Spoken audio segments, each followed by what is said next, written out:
Hello, hello, hello. Welcome to Royal Sussex Live. Welcome, one and all. Thank you so much for being here. Let's see who was here first. Lydia Washington. Thank you so much for being here first. And thank you so much for being a moderator and a member of Royal Sussex. Membership starts, I was about to say remember memberships, but I said rememberships started just $4.99. That's right, just $4.99 while supplies last. They also make a great stocking stuffer.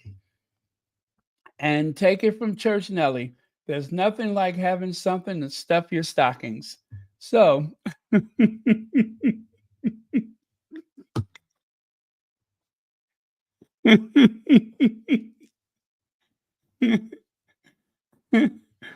that was our Church Nelly moment.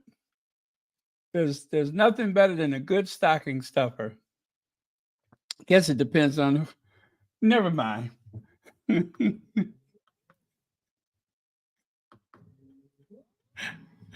uh, Obviously, I'm in a good mood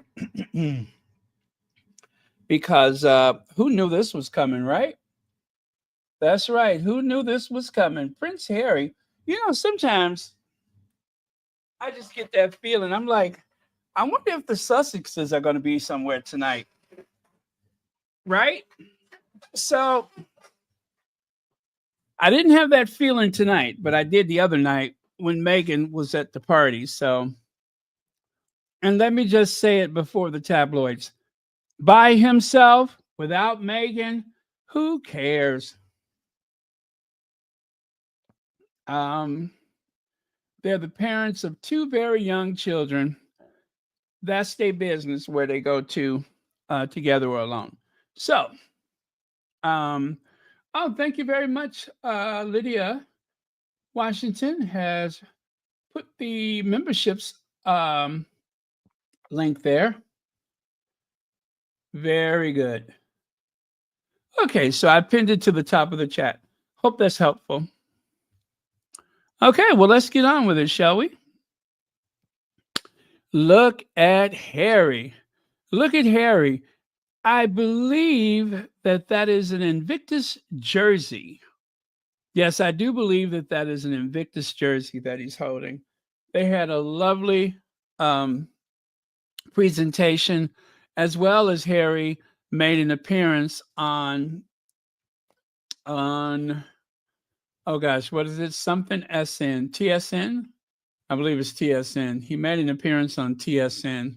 So all of it was so unexpected, but very welcome. That's right, TSN. That's what it's called. Prince Harry joins Grey Cup broadcast. So I guess Grey Cup is a football cup or is it rugby? Whichever it is, I've never heard of it before, but it seemed like a great time to be had by all. The stadium is packed. So, hi, Hazel Jones, Pinky H. There we go. Prince Harry joins TSN broadcast, that is, to talk Grey Cup and preview the 10th edition of the Invictus Games. Remember, Invictus 2025 is coming to Canada, I believe, is this February, right? This February. And don't forget, you're going to see Harry and Meghan next month at the Beverly Wilshire Hotel as they present an award to Tyler Perry. So they got some busy stuff coming up. Some real work is coming up for them. So there's Harry sitting at the broadcast desk. Let me see if I can play the sound for that for you.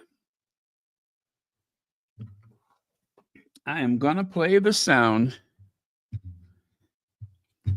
But there are a bunch of clips floating around social media, so you can always watch it. But of course, per copyright, I don't think I'm allowed to share it with you, but we can listen in together. And that is what we like to do, is to do stuff together around here.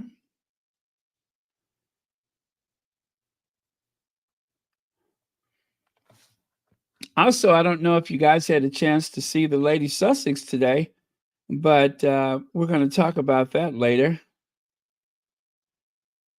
To Vancouver and Whistler in February, and alongside Wendy, who is competing for Canada at those games. First of all, is this your first? Is both of your first Grey Cup experiences, and what are you looking forward to most? First Grey Cup, yeah. What are we looking forward to? The game getting started. Let's go. Hey, we've been on for 5 hours. Tell me about it. Is this your first win as well? Yeah, absolutely. I grew up in Regina. It's my first. So yeah, absolutely. Who are we rooting for today? No rooting interest? I got my favorite. I'm going to keep it to me. For those who don't know what Invictus is, tell us what it is and what it means to you. Okay, what it is? Well, it's our 10-year anniversary this year, which is pretty exciting. The Invictus movement started back in 2014. It's a sporting platform used for the rehabilitation and support for wounded soldiers, both serving and veterans. Hi, guys. And we've now got 25 nations growing all the time. And it's really an opportunity for the individuals themselves and their families to heal and rehabilitate through sport. And when you were a medical officer and mechanic in the Navy, suffered PTSD after 15 years, what has Invictus meant to you as an athlete? Well, as you know, PTSD is a illness that destroys connections, that interrupts some of your closest relationships in life. Mm-hmm. And ultimately, I think it really affected the relationship with myself. So the Invictus creates this safe bubble, maybe a safe incubator, right? For all of us to relearn some of these connections, to reform these new boundaries, and then ultimately to show up for each other so that we can restart the repair and recovery of ourselves. Amazing. Now, one of the events you're competing in is rugby. You're in multiple sports. I know Harry played a lot of rugby, so you know your skill set better than anyone, okay? If you had to translate rugby to the CFL, would you make a better quarterback, receiver, running back, maybe a middle linebacker? What would you be? This is wheelchair rugby. And it's conveniently called murder ball. So when it comes to positions, I wouldn't be able to tell you which position is better. No, but you would rugby when you played your rugby. I played rugby as fly half and scrum half. Well, all that time ago. So if you translated it to Canadian football, what do you think you'd be? What would your best skill? I don't know. I think quarterback is a cool place to be.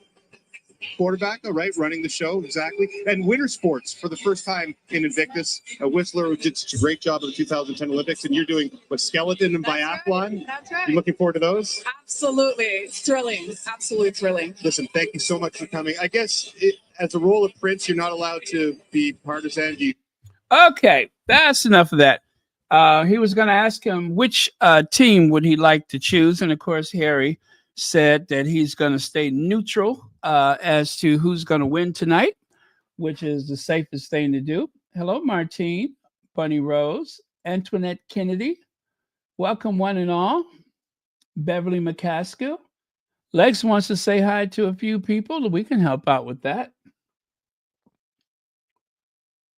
Shirley Holland, Novi D. And Nick Delando, Nia Ninny wants to say hi to a few people. Thank you so much for being here. Okay, let's move on. So that was a nice surprise. Wasn't expecting that at all. And take a look there. Red Blacks cheer team. Prince Harry, welcome to Canada. We stopped by the Invictus game booth at the 111th Grey Cup Festival and can't wait to see all the servicemen and women compete this February at Vancouver. Cheers. Enjoy the game. Our football is a little different from yours. Sure it is. But yeah, there you go. Now, here at Royal Sussex, sometimes we just have to take our chances, don't we? Sometimes we just have to take our... We just have to. We shouldn't, but we just have to. You never know what I'm going to say next, right? But it wouldn't be Royal Sussex if we didn't. So let's see how it goes, huh? Let's see how it goes. Nothing ventured, nothing game. Okay. All right, let's do this. Let's do it.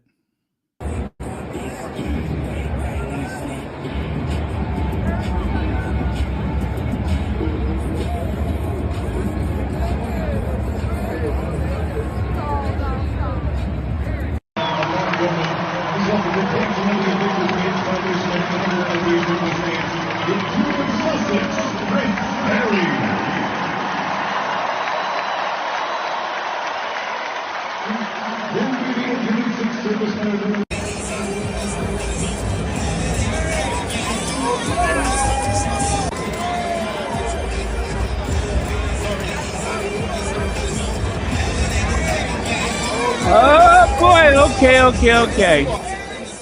There we go. Let's do that one more time without the sound. I could almost hear somebody's music coming in. I'm gonna have to cut that out later.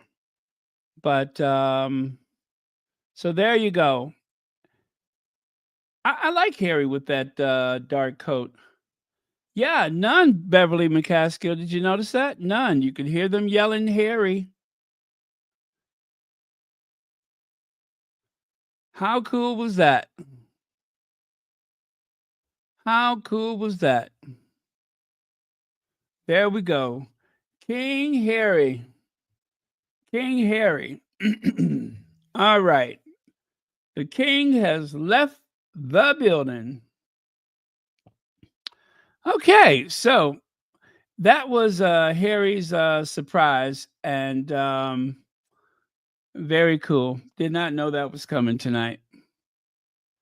And again, that was Prince Harry joins Grey Cup broadcast for TSN Sport. TSN Sport. And there again, as I said, there's a presentation of a jersey. It is the Invictus jersey. And I believe it says 25 for 2025 Invictus. That is very cool. Must have been a nice surprise. So, yeah, Harry's going to be popping up, I believe, for the next couple months here and there to promote the Invictus games. Take a look at there. That is our Harry. That is half of that duo that we have all been fighting for all this time. How cool is that? You know what else is cool? Don't forget to hit the thumbs up. That's how we keep the lights on. Make sure you hit the thumbs up. Across the world of Sussex-friendly channels, viewership has been down lately. Viewership has been down. There's more competition, and also the only time that viewership, like the channel, really grows is like if they're doing one of their tours or something like that. So in between time, things get kind of slow. So at the very least, you can hit that thumbs up. It definitely helps drive the algorithm. So don't forget to do that. Check that one out there. Check that one out there. The king has arrived. The king has arrived. This is like a whole world's difference compared to Willie when he goes to an arena or stadium or something like that. Very, very different. But that's because people love Harry. Harry is he's just very honest. He's very honest. And like, if you recall that time when William was interacting with those players, and one of them just flat out refused to shake his hand. One of them refused to shake his hand. Before we hear the national anthem. Watch for it. Here. He steps aside rather than shake his hand. Before we hear the national anthem. Watch for it again. He steps aside rather than shake his hand. I guess he doesn't like to shake hands with slumlords. Maybe he knows already. Oh my goodness. Did that really happen? And so by the time William left the stadium, he was about 3, 4, maybe 6 inches tall. So I'll give him 6 inches. Look at how small he was when he left that stadium. He came in there walking like he owned the place, but he walked out of there. Thank you. I did that myself. He walked out of there as low as a well digger's behind. Legs says Prince Harry promoting the games and athletes, not himself. Here, here, here, here. Thank you, Legs. That is a wonderful observation. There's a huge difference. He's not there just to try to show people that he's a global statesman and all that kind of nonsense, but he's actually there to promote the games and, of course, the competitors of the games. So, very cool. All right. So, farewell, William. Willie Leaks. Keep your chin up. Things are going to get better. Yeah, things are going to get better. You'll see. Keep your chin up. Stop mistreating people. But yeah, that was just wild. That was just wild. Oh, sway, sway. Can't believe that guy just refused to shake his hand.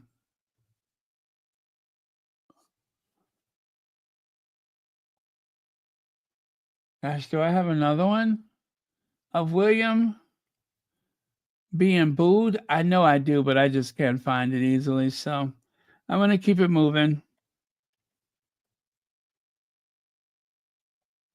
Yeah, I'm going to keep it moving. Wasn't that Liverpool? I think that was Liverpool where they booed him. Liverpool.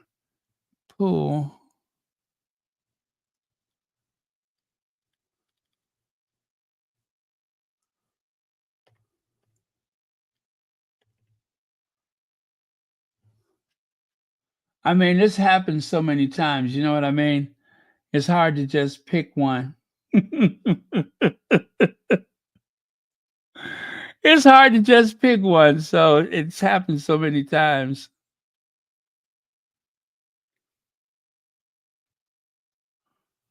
Okay.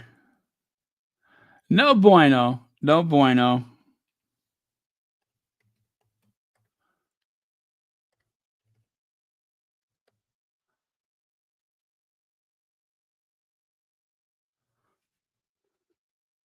Okay, let's keep it moving.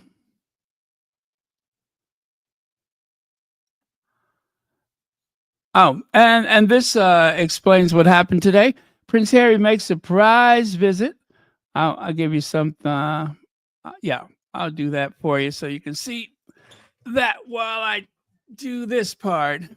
So Prince Harry, the Duke of Sussex, makes a surprise football fan Sunday appearing at the Grey Cup in Vancouver before the Toronto Argonauts took on the Winnipeg Blue Bombers. Okay. Wearing a dark dress shirt. Oh, yeah, he did. Long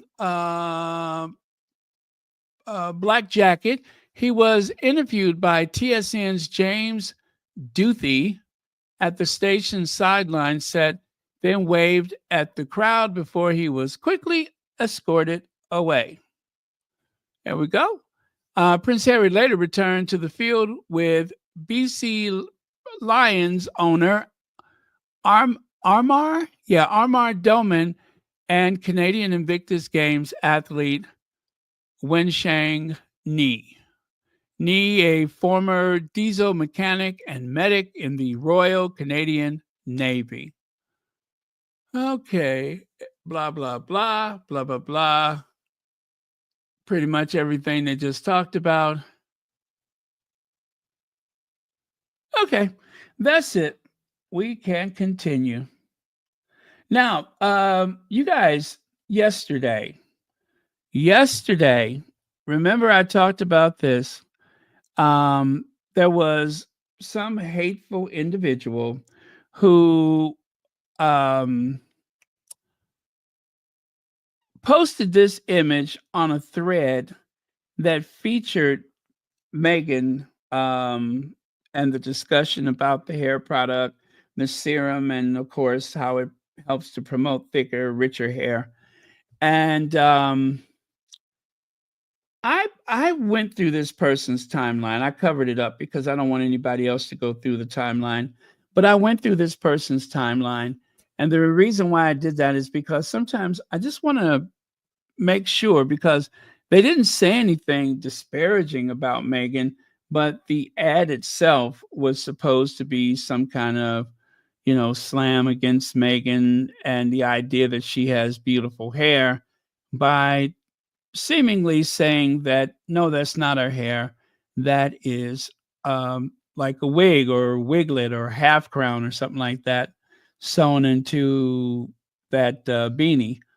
Well, of course, we know that it is Meghan's hair because I proved it by sharing this. If that doesn't say that's her hair, I don't know what else would. But yeah, her hair is absolutely beautiful. But there's a greater point that I want to make about this, and it has to do with the Lady Sussex.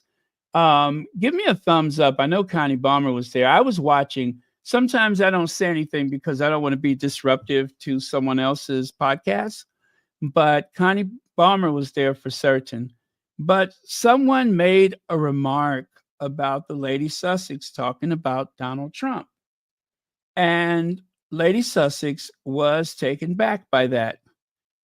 And it really goes back to the issue that I said some time ago, is that you should please, and I'm saying please because I want to make sure that I'm polite about this.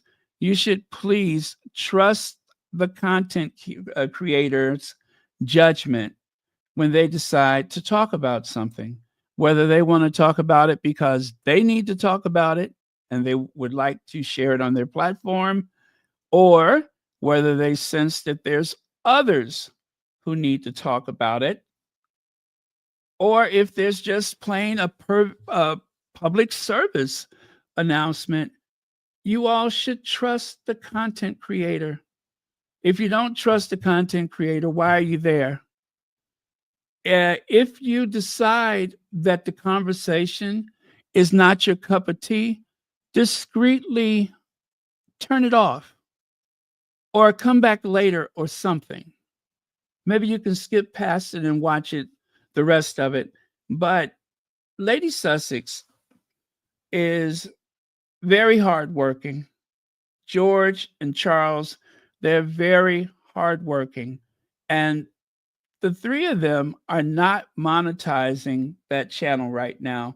And one of the reasons why they have been unable to monetize it is because they wanted to bring to you content that has been very important. And we've all had a fine lesson in African history as it relates to the imperialistic world that we live in. We've all learned a lot. And so if you trust her enough to talk about Black history, then it's obviously a logical reason why she mentioned Donald Trump.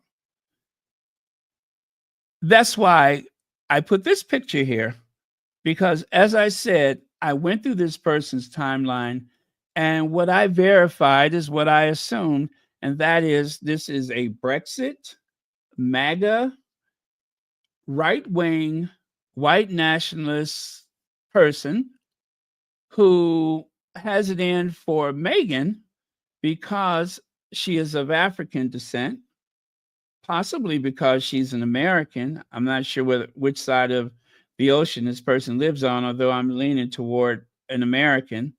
But there is so much bigger than Harry and Meghan. People of color are under threat right now. Not so directly, not at this time, but there are people that voted for Trump, like this video I saw the other day where someone voted for Trump, said, I voted for Trump, and I want you to find out what his disability is. There was a Black man with a pump for his heart. He's on the donor list. And this woman felt emboldened because she voted for Trump. And now she's running around like the biggest Karen in the world. This is all part of a bigger picture. I still talk about Donald Trump. I don't talk about him as much as I did the day before or the day after the election. But when I feel the need to it, when I feel that that is necessary to talk about him, then I will.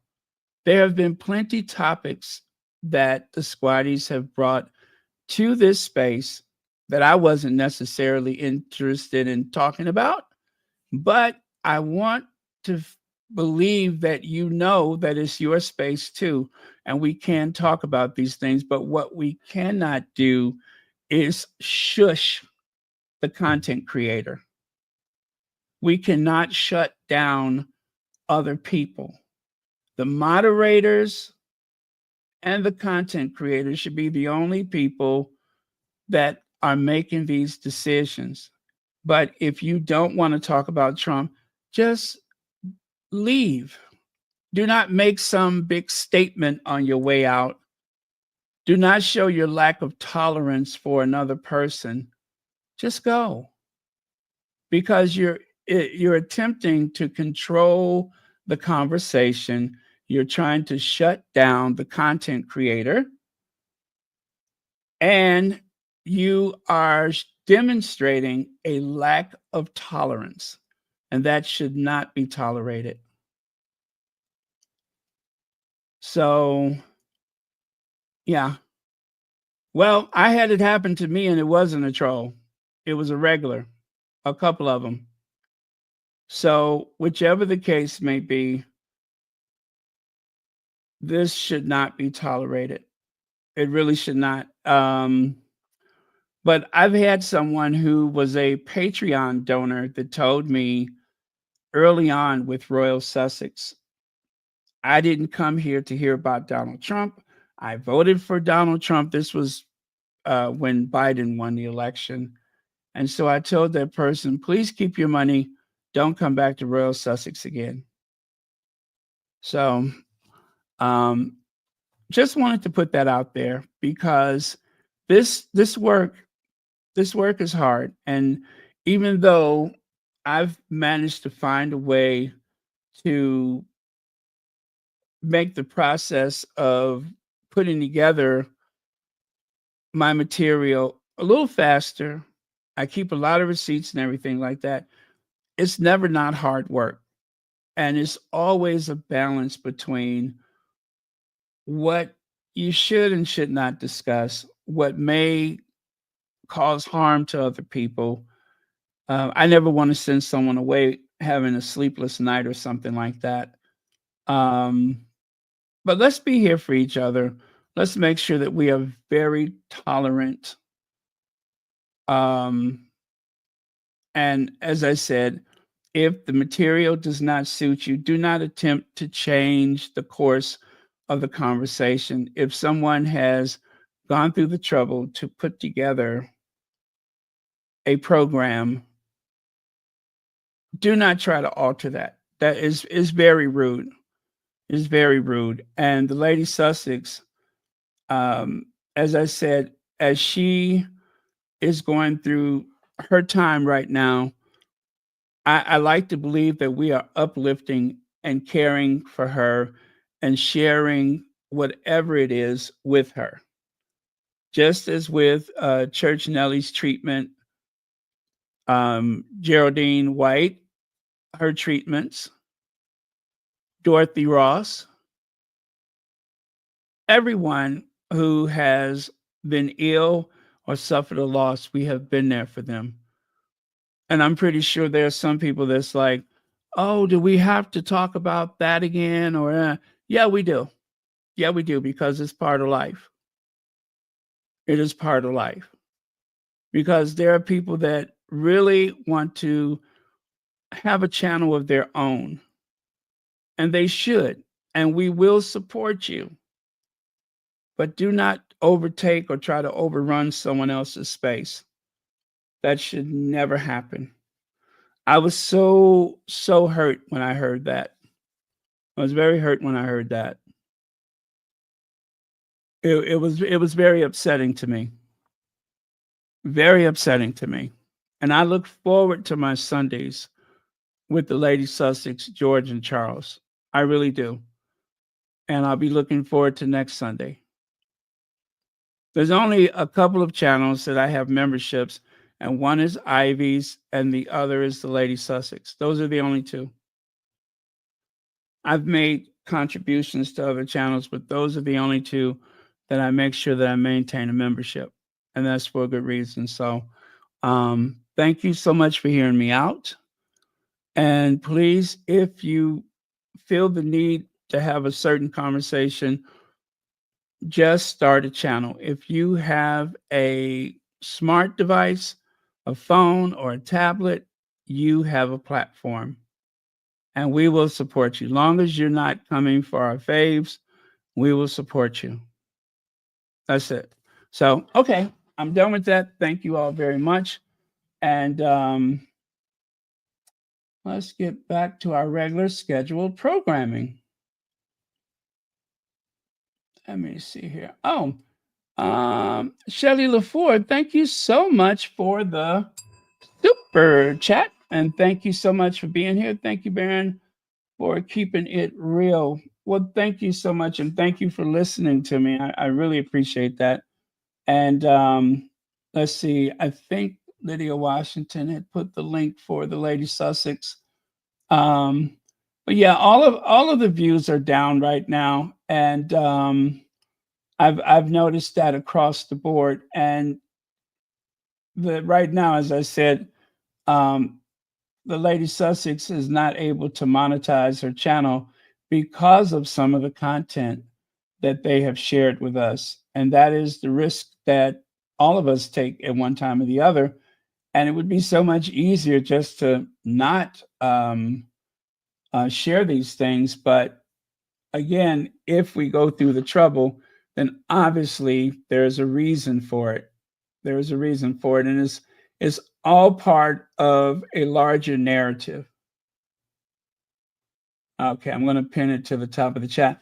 Please make sure you like, subscribe, and share that channel. Again, that is like my favorite part of Sunday right now. So thank you so much. All right.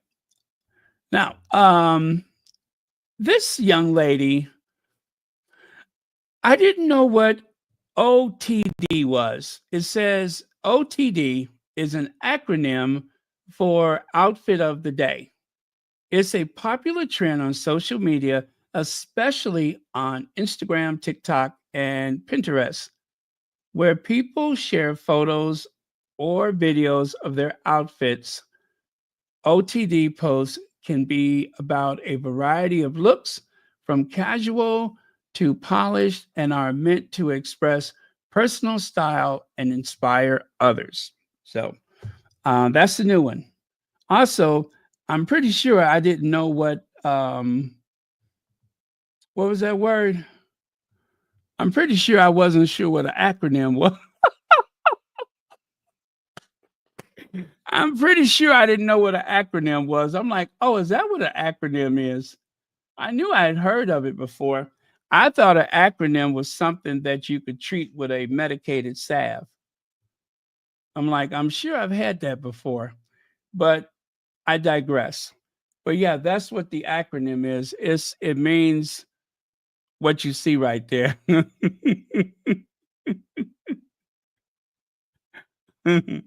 Anyway,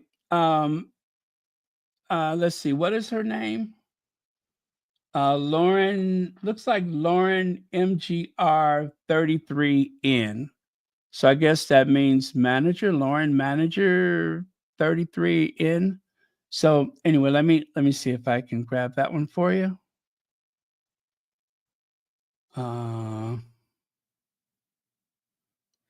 Okay.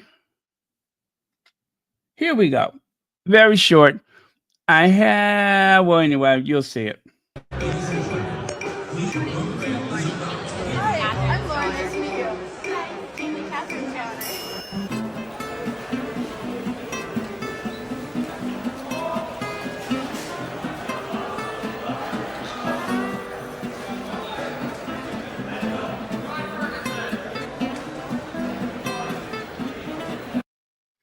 Now, I don't know if that was the visit to Chicago because I know that they went to one of those like leagues or clubs or something like that. And in most of the big cities, they have those kind of Downton Abbey like men's clubs, where the men would go to play handball or something like that. And so I believe that was this the university club or the I forget which what they named it, but it was at one of those places. Hi, I'm Lauren. Nice to meet you. Hi, Catherine's daughter.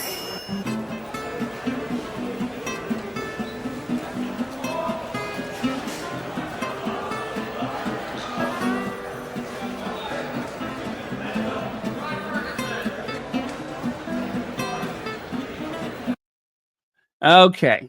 Yeah, so that was pretty cool. Oh, that was in Chicago? All right. Thank you very much for that. Um oh, the blue sky. You can just really Google blue sky, and that's how I did it.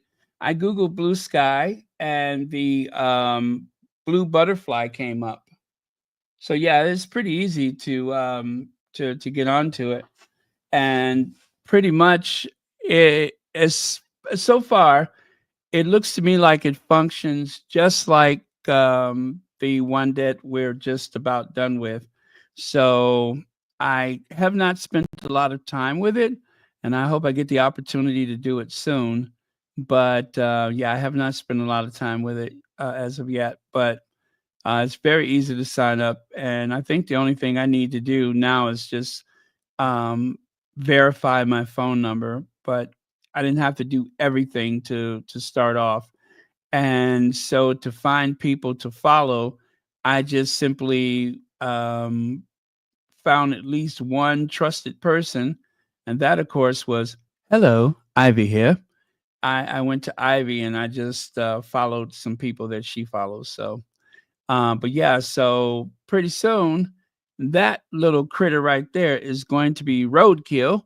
And I think everybody will be over there because the nature of that app right now is horrendous. It is so gutter bucket.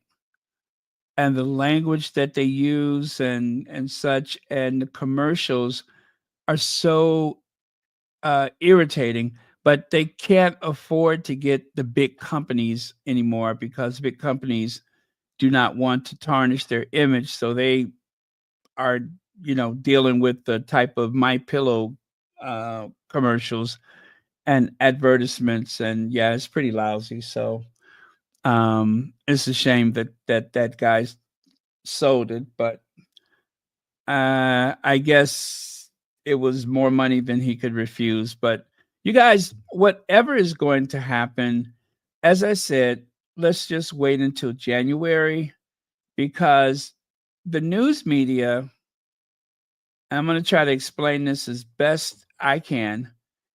Leading up to the election, they kept you tuning in and they kept monetizing your fear and excitement. And now that's gone. And so earnings have taken a nosedive since election day. The only other thing that they have to use against you to try to make money is every day they're going to say, Trump is going to do this. Did you know that? Trump is going to do that. Did you know this? And they're going to keep doing that until he either does or does not do the thing. Do not feed into it. Do not be pulled in by the headlines of what he's going to do.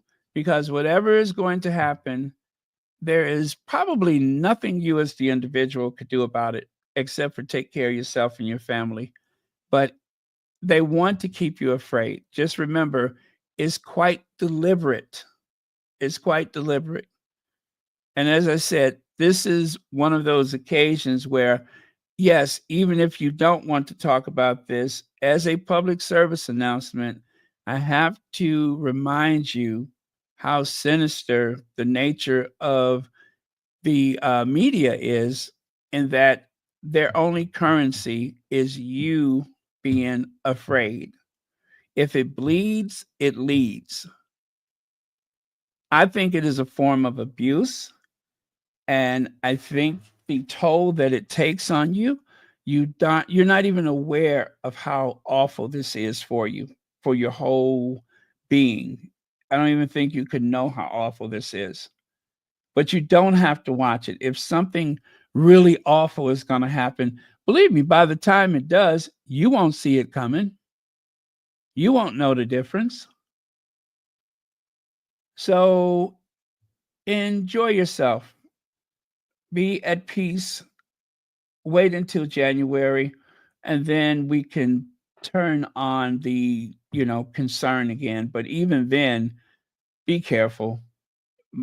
Do take care of your mental health, because if you're not taking care of yourself, you won't be able to do anything for the next person.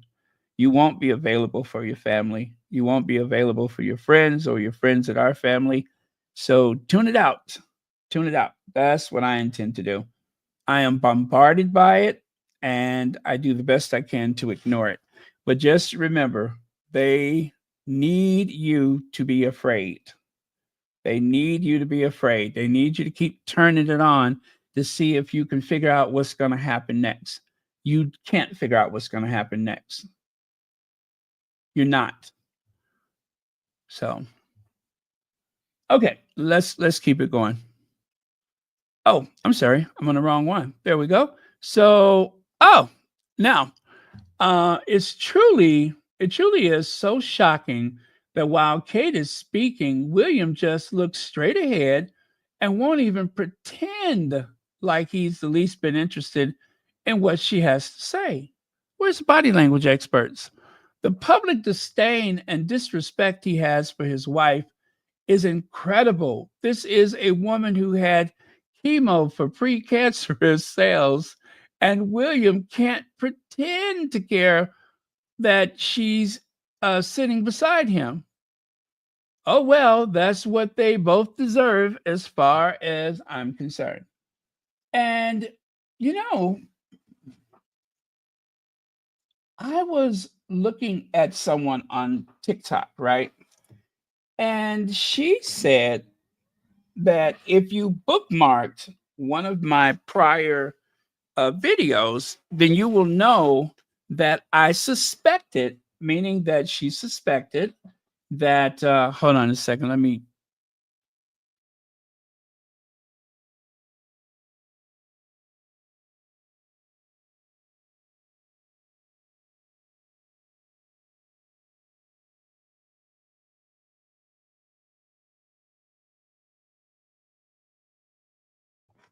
Okay, leg is elevated. So she said, I suspected that there was something odd about the video where she's on the bench. She said, especially if you just look at the hands, the very awkward hand movement is almost like looking at a lie detector. And maybe that's why William is so detached from this, is because he knows that it's not altogether true. That her situation was not altogether true. And as I said so many times, something happened that for 172 days, Kate Middleton was nowhere to be found. And I am just so determined to get to the bottom of it. I really do want to know. I really do want to know. What fascinates me about it is how do they expect to get away with it? How is it they suppose that they have hoodwinked medical science? Which, as I said, it just goes to show you that neither of them, should I say, are bright to assume that they can get away with that. Even with all of the tabloid media on their side, even with all of the people in their pockets, I just don't know how that's supposed to work out. And I am just keen to see this through. Now, I did not suspect on March the 22nd, when we had Kate sitting there looking like Renaissance Jesus, I did not suspect that there would ever be magazines calling this into question. And when they make those headlines, they're not just doing that to say, this is what other people think. This is what they have been wanting to report and have been unable to do it. So they are using you and me and others as a vehicle to do it by making it seem like they're rather, shall we say, put off with the fact that we have been asking questions. Okay, so the nerves went down and the face has gone up. Is that what you're saying? The nerves have gone down and the face has been pulled up. It's been pulled up like a pair of stockings been pulled up. I get it. I get it. So on the one hand, there was a free fall, and on the other hand, there is some gravity defying technology using pulleys and cables and zip ties or whatever they're using. But okay, I'm with you. You see what I mean? It's intriguing to me. It's intriguing to me because I really want to know how this is going to play out. It is so arrogant. It is so arrogant that they take the public for granted and that they have orchestrated this ruse publicly and expect to get away with it. And I'm going to repeat something that I've been saying for a long time, and you already know what it is.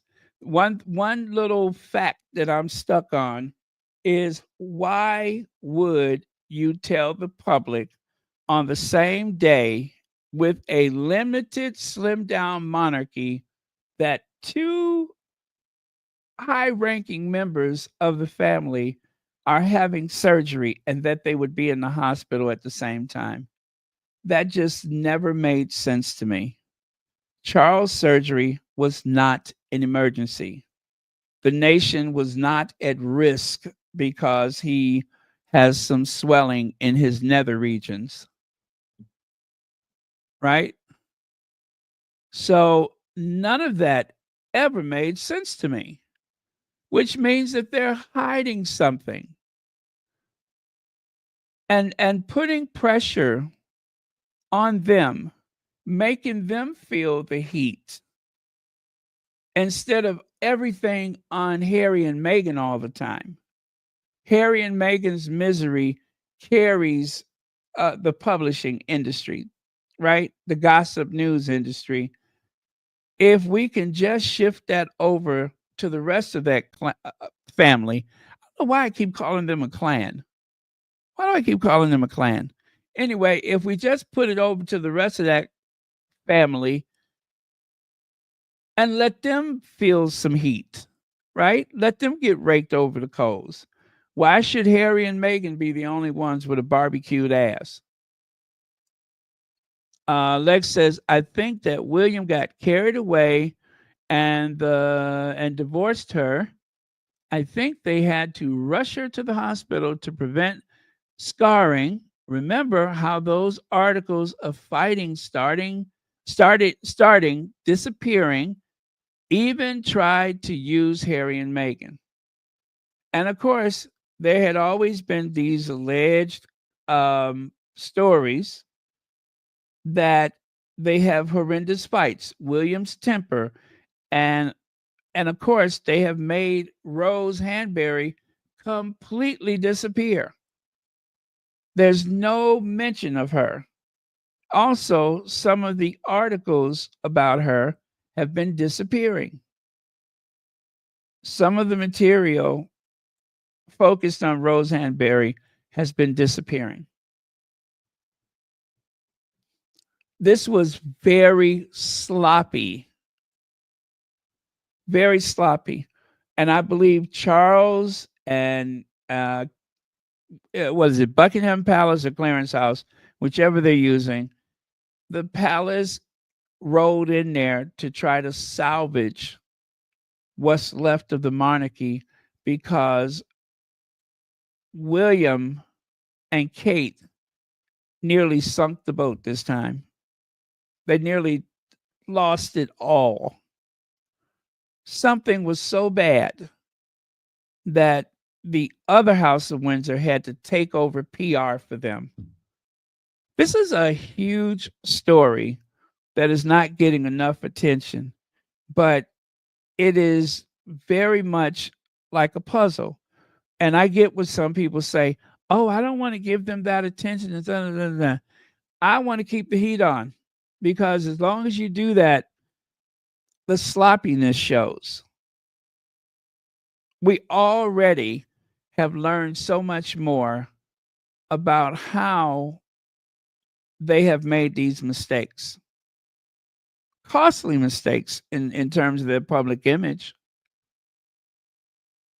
The other thing is, if you care about the Sussexes, this is just my opinion, that is still a very powerful institution, and it is well worth keeping an eye on them.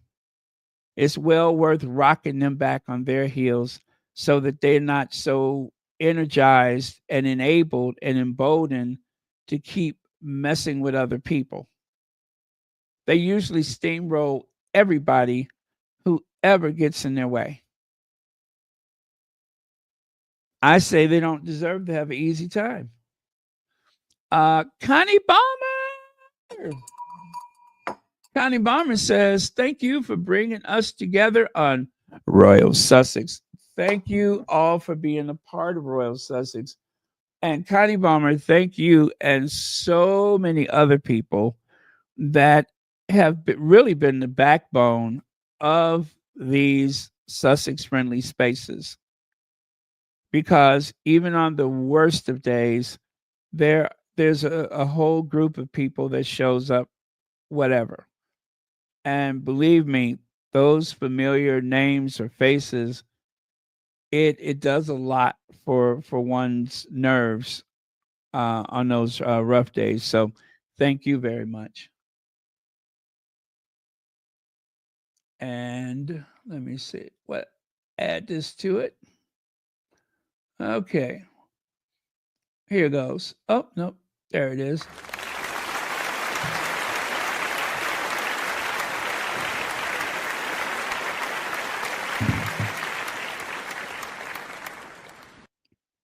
Okay. Now, this is what I was trying to do.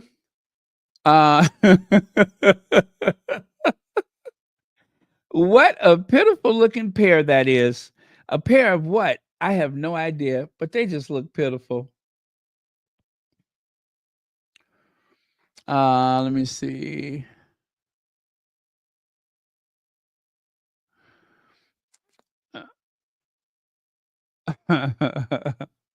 Thank you very much, plus size fairy. Thank you very much.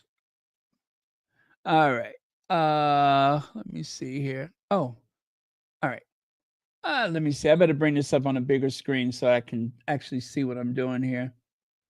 All right. After examining energy performance certificates for scoring on the West Norfolk estate, we have found that more than 30 properties owned by the king failed to meet minimum requirements. This is the Mirror trashing Charles today. Yes, this is the Daily Mirror. You know, the Mirror, they are notorious for turning on the Fab Four. They have done this before. Now, of course, I have no love or respect for them for the way that they are constantly after Harry and Meghan and out lying and making up stuff. But it always surprises me when I see articles like this that are so detrimental to the rest of the family. Why do I keep calling them clan? I really got a little complex about that. I keep calling them the clan, but the rest of the people. Um, the king owns dozens of rental properties on his Sandringham estate that fail minimum energy efficiency standards for landlords. We previously revealed that the Duchy of Cornwall um, is leaving vulnerable tenants at risk of fuel poverty, meaning, of course, they have to use more fuel to heat their homes, which inevitably is going to cost them more money. And some are living in cold and damp and moldy homes. Now, after examining energy performance certificates for scores on the West Norfolk estate, we have found more than 30 properties failed to meet minimum requirements. That's a disgrace. That is a disgrace. As an older person, if you have put your time in a workplace, if you have paid your taxes into the system, you deserve better than living like you're on the frontier somewhere, like there's no real infrastructure around, when there's actually plenty of infrastructure, but you just can't afford to tap into it. That's a disgrace. That is an absolute disgrace. Now, while that's happening to other people on the estate, take a look at where the royal family lives. Now, as you know, they refer to these as housing estates. Well, actually, the uh, equivalent of the housing projects like we have in the United States, subsidized low income housing, they call them housing estates. But this is a country estate that has many cottages and sometimes apartments available for rent, for lease. And they're owned by the landlord, which of course is King Charles. Now, Sandringham House is very different from the other property in that this is owned by Charles. So if they depose Charles tomorrow and they took stuff away from him, by law, they could not take this house because he owns that and Balmoral outright. So when the Duke of Windsor, when he abdicated the throne, they had to buy Balmoral back from him, and I think they had to buy Sandringham back because he stepped down, but he was still the owner of those properties. So Charles could never keep Windsor Castle or Buckingham Palace, but I believe this and Highgrove and maybe a few other places are his to keep. Maybe even Dumfries House. Interesting the way that works out, isn't it? So it goes on to say one tenant said it's very cold, and the main problem is the single glazing that lets out all the heat, meaning, of course, the single pane windows is not holding the heat in. Modern standards, there are double and triple pane glass that actually saves heat. It doesn't let the heat just, dissipate. So you have an extra barrier layer to the elements. Many of these properties were built under Queen Victoria and they need to be modernized. A Sandringham spokesman would not comment on individual properties, but said it invests in ongoing program to improve and that energy efficiency was prioritized. Well, you know what? While they were building that, what's the name of that place? Poundland or Pennyland or whatever that little village is that Charles built. While they were building that, they could have actually modernized these Victorian properties first and then build something new. Since 2020, it's been illegal for landlords to rent out homes rated below E under the minimum energy efficiency standard regulation of more than 30 rated F or G at Sandringham, 8 were rated G, with 1 getting the lowest possible score of 1 point out of 100. There are examples for the regulations. One, because the work would cost over £3,500 to carry out. Another, because insulation would have a negative impact on the building. And a third, because all relevant improvements have been made. Loopholes in the regulations mean that the rules do not apply to properties where the same tenant has lived there for many years and the EPC was done voluntarily. So anyway, there's a great article in the Guardian about that. And if you want to finish the article that's in the Mirror, I would recommend it. I don't think that it is designed to bash the Sussexes. So let me see here.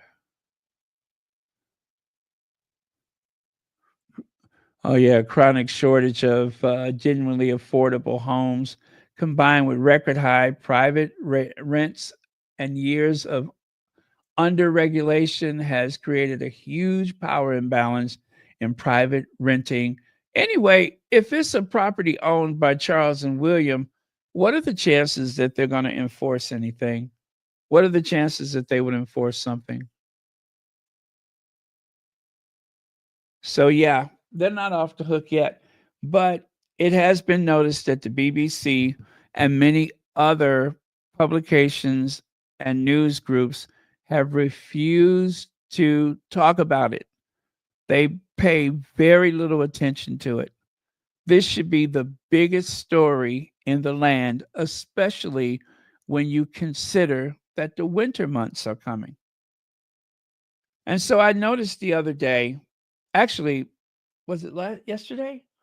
They started in about Harry's green card status or his immigration status. That is a punishment for the release of the information that Harry can review the files for the lawsuit, right?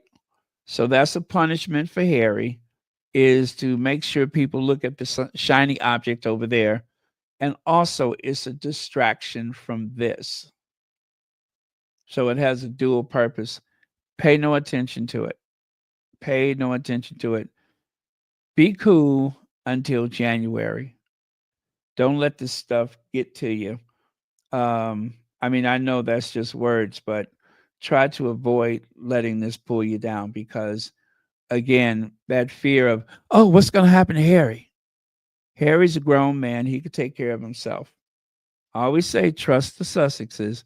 He could take care of himself. So far, he's been a step ahead and he has some great representation and he's got a pocket full of money. So they'll be okay. Whatever the case is, they will be fine. Okay. Let's go on to the next thing. Take a look at a couple of your comments in the meantime. Hello, Ivy here. The royal family do not have to comply with equality and diversity standards, and the same applies to the environmental standards. By the way, Ivy, you have another video that came out today. I did not get a chance to watch it yet, but I definitely intend to be. I would be lying if I said the title did not have me intrigued. Let me see what it said. Let me see. There we go. Okay. Media, monarchy, and money. I love it. I love it. Oh, that sounds juicy. Let me put the link up for you guys. That sounds juicy, and I cannot wait. Okay. So I am going, you know, and I'm going to put this on the community tab right now.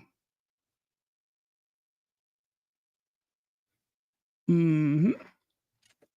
Is Sussex Global UK? This is it.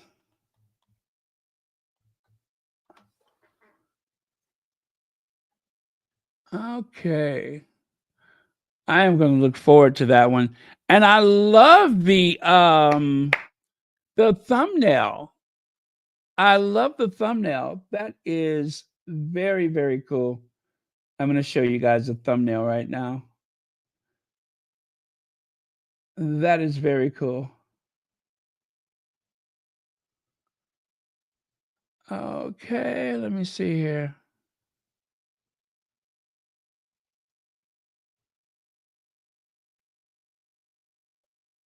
Yes, take a look at that. Isn't that gorgeous?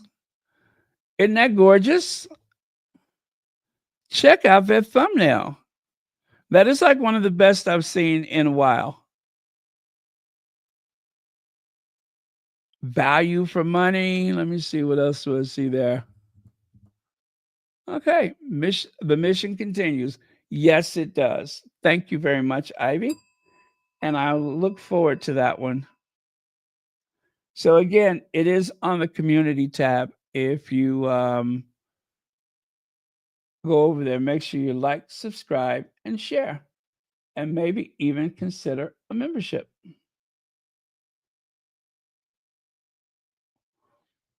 All right. All right. Let's get on with it. Okay, I'm going to pin that to the top of the chat. There we go. All right.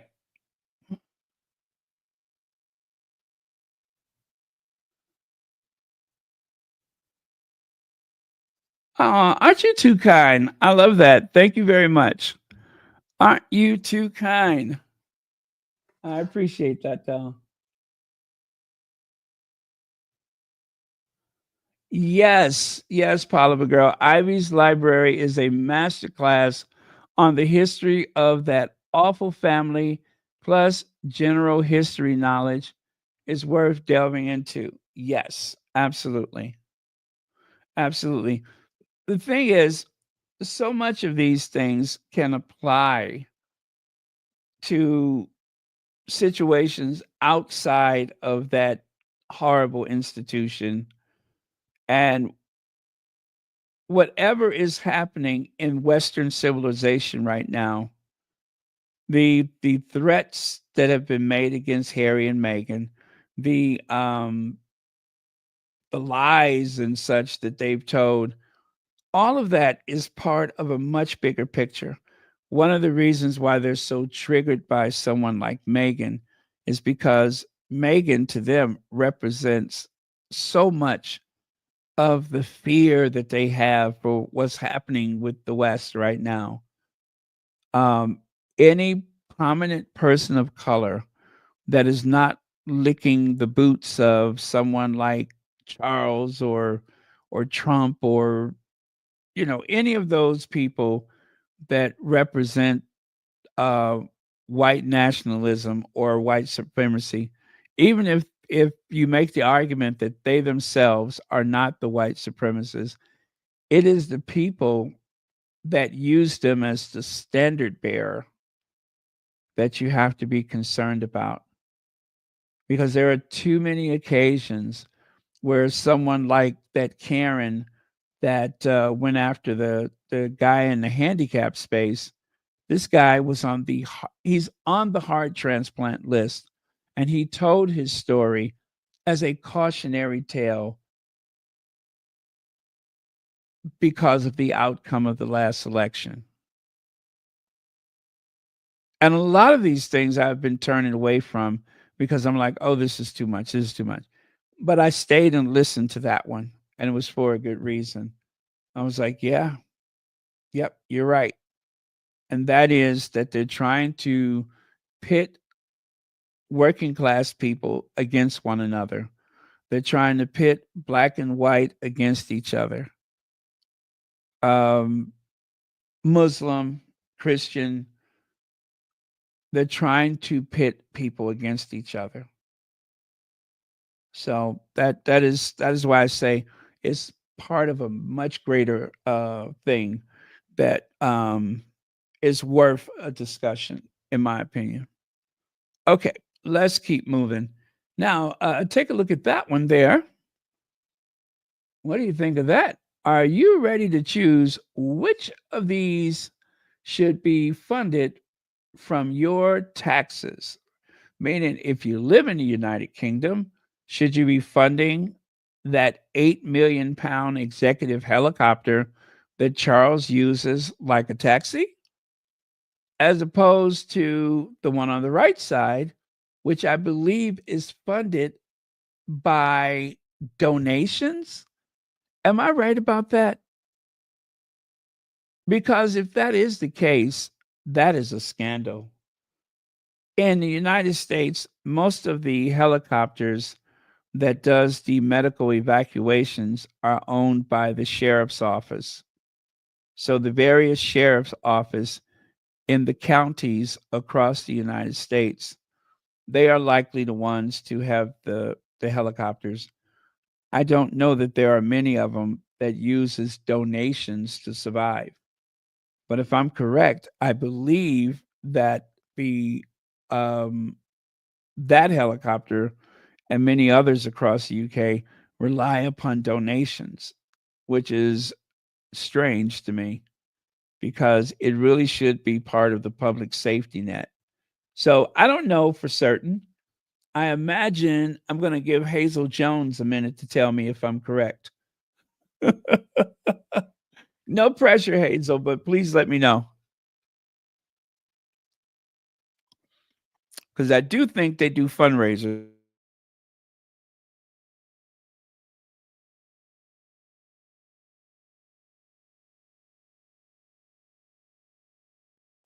Okay. I'll wait for your answer. So this is pretty interesting. So Becky the Blob, Rebecca English, has been at it again. She has been reimagining actual events. And this is a prime example of that. She has been reimagining the actual events. Check it out. As you can see, there is Sophie with her hand on the future queen's back. But just so you know, Sophie is always putting her hand on somebody's back. This is something that happens constantly. She seems to have a knack for trying to comfort people who she might need in the future. The thing is, one of the squatties who has a padlock on their Twitter account, which means they don't really like to, you know, have people use their name, I would imagine. So I won't. But that particular squatty posted that picture, and they seem to think that there's something fake about it. Honestly, these are what some, and also I cropped the name of the people that responded to that tweet, okay? Because they're not squatties and I want to protect their privacy. So I cropped their names too. So not the name of the tweet or the name of the people that responded to that tweet. But okay, so right there, honestly, no, Sophie's great, and it appears as though she's a wonderful support to Catherine and William. But anyone who knows anything about Catherine knows her wing woman, are her mom and sister Pippa, which I told you, Kate doesn't have any friends. She relies upon Pippa and her mama and her other sister, James. She relies upon those three women in her family. I shouldn't do that, should I? But she relies upon all three of the women in her family for moral support and such. Then the next person says, wing woman. Catherine's wing is her husband, her mother, and her sister, her close family. We love and respect Sophie, but there isn't any need to do this. Dramatic title. Now, who wrote this article? The article came from Rebecca English. The article came from Rebecca English. As a matter of fact, I think I'm missing. Am I missing that headline? I think I am. That's what's missing. I don't have the headline for. Oh, it wasn't an article. It was a tweet. It was a tweet. But yeah, so that came from Rebecca English. And the people that read that tweet are just not buying it. They don't see any truth to it. There was probably, to be fair, I took every one of the responses that seemed to kind of dismiss what Rebecca English said. And there were probably 3 others that believed it. So I'm going to say unanimously, most people just aren't buying it. Well, let me see if I can find that tweet. Yeah, she wrote this article. And oh, there it is. There it is. I'm so sorry. I'm going to put it on the screen so you can see how she posted the tweet. Give me just a second. I will put that on the screen so you can see what her words are. There it is. There it is. That's what I'm missing here. Oh, they won't let me do it. I got to close something first. That can go, and I will put that up now.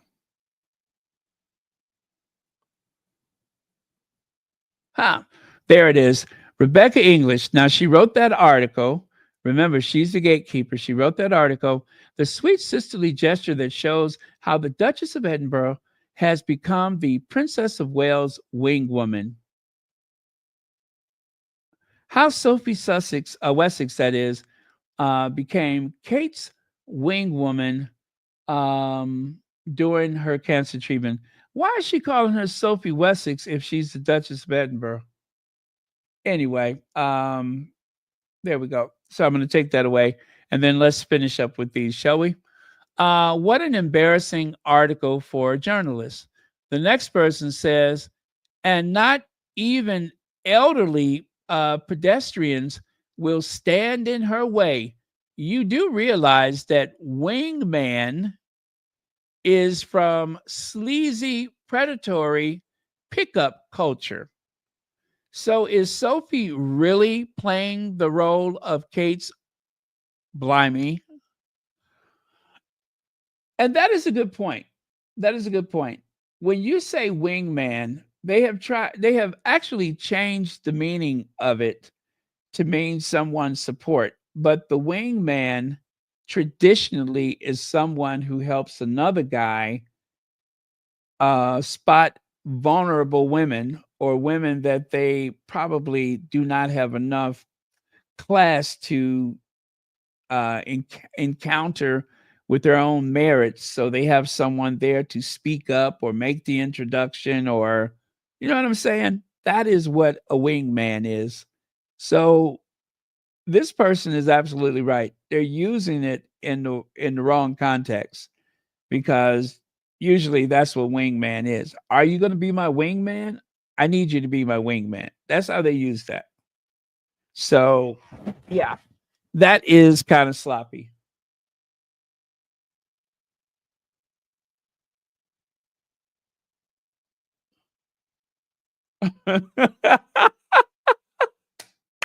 Yes. Okay. Okay. Let me continue. So, next person says lies, and then another person said parasite, utter bullocks, and all. I'm sorry. It's all an act. You can feel for her, and I mean, you fell for her hook, line, and sinker. And the last person here says, y'all make up stuff to stay relevant. So these are people that went on Rebecca English Twitter and called her out. And I'm guarantee you, these are not squatties. These are not squatties. That's why I didn't want to share their information. Now, it continues. I want to show you this because, again, there's Sophie with her hand on William's back. She seems to keep doing this. This is like almost like a nervous tick where she's so afraid of her role in the family, right? She's so nervous about her position in the family that she feels like she needs to keep running over to comfort people. Hopefully they won't notice and let her son keep the title the Duke of Edinburgh, even though Charles has already decided that when his brother is no longer alive, when Edward is no longer alive, that title reverts back to the crown. So they don't get to pass it down. Yeah, they do not get to pass it down. Let me see here.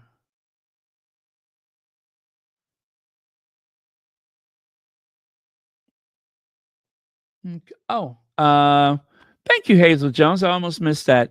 I think you're right about the donations and fundraisers, which is wild for an essential service. My internet is crazy tonight. Yeah, absolutely. That, and especially for such a wealthy nation, when people in the United States have to be medevaced, the big cities, of course, they have their own ambulances, but the counties across the country sometimes, or a township where you have some kind of medium-sized cities or towns, they will share services. So that's what a township is, because there's state, county, township, and then of course the municipalities. And so the big counties, of course, they don't usually have yeah, actually I guess any county could have a township, and that's like when you have a twin city, twin town type of thing, that they would have shared services. So instead of the county providing for everything, some of these services are shared, like police or fire protection or school districts and such. So, but yeah, so that's very interesting. I'm surprised that they have to take donations. But then again, I'm surprised by the television license because we don't have that in the US. We've never had television licenses. The only time we've ever paid for television is when cable came around. And back in the 80s, just about everybody was getting cable television.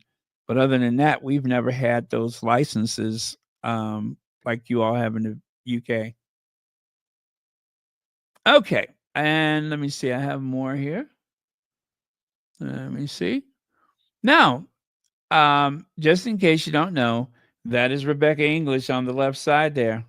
Yes, that is Rebecca. Where is my Ozempics English?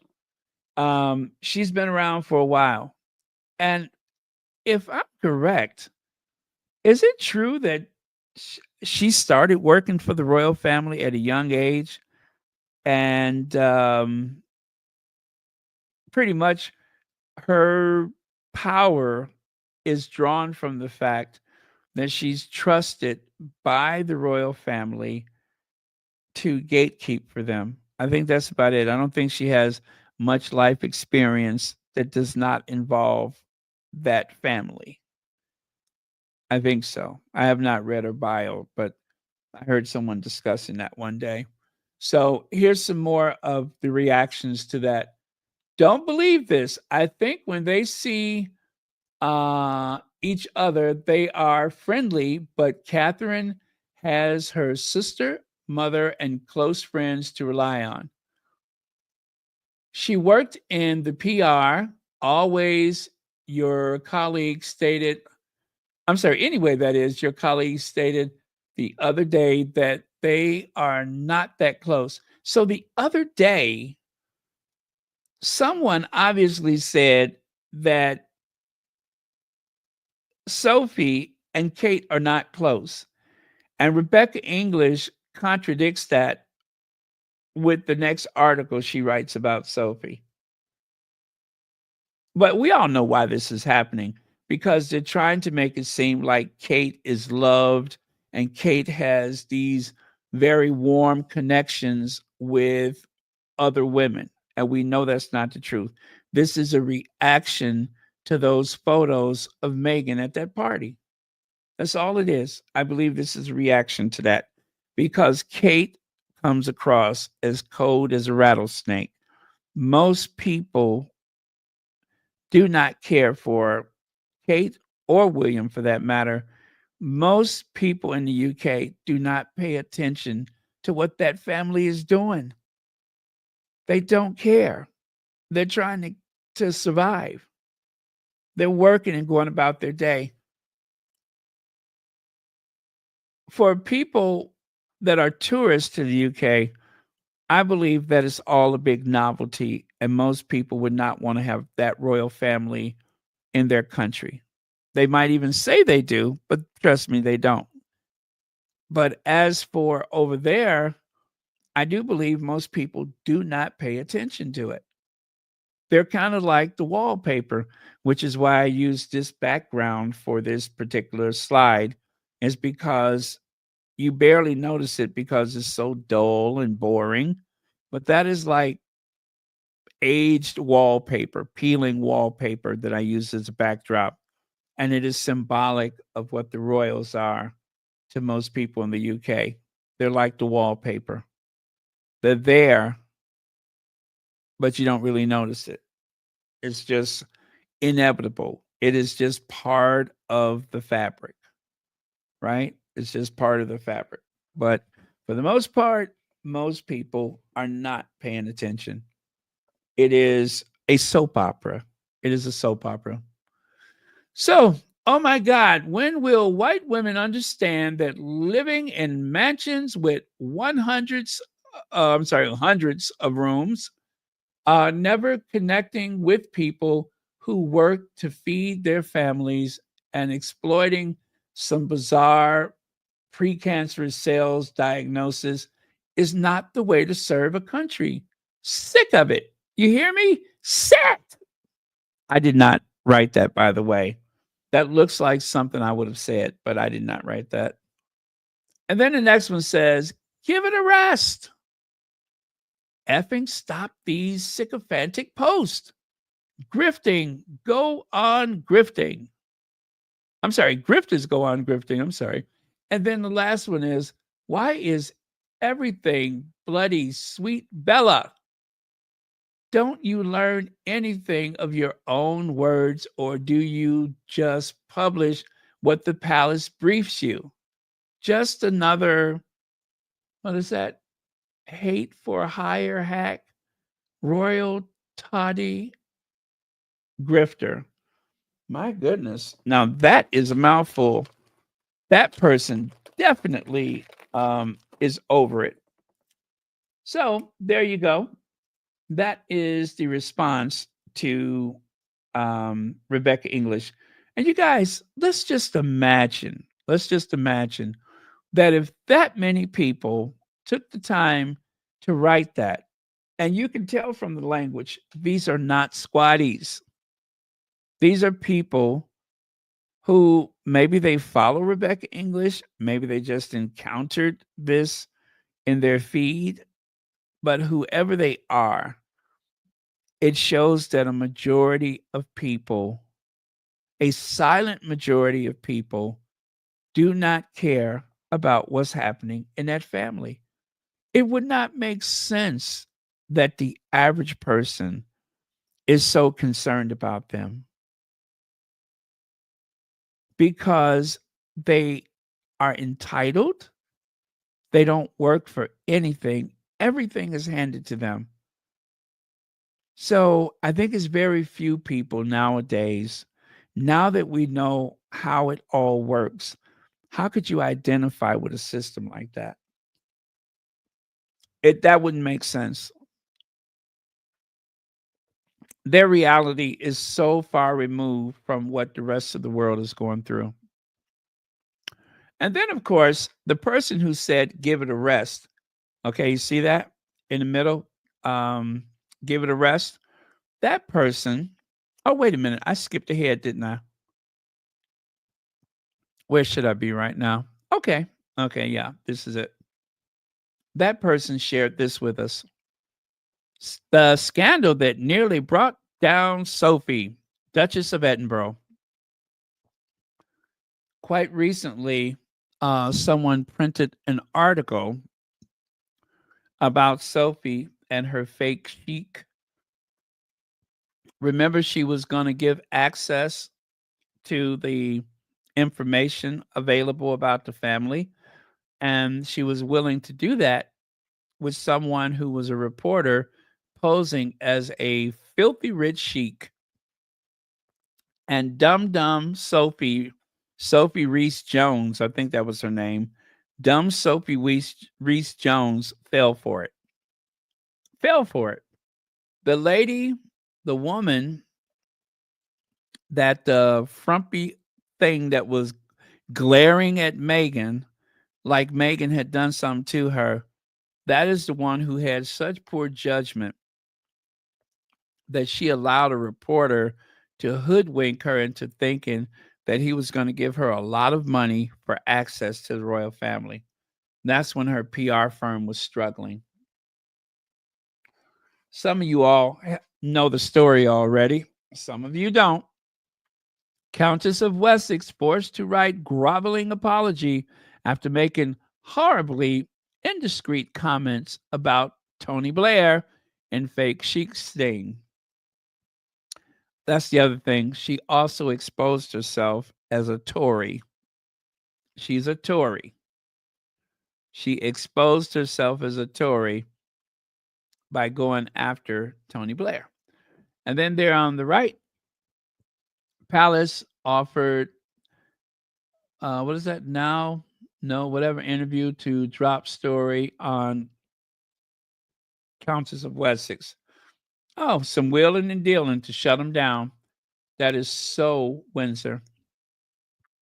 And then, of course, the News of the World exclusive interview. Oh, is that what that is? The Palace offered News of the World interview to drop story on Countess of Wessex. So that interview that she gave, where she says, "My Edward is not gay."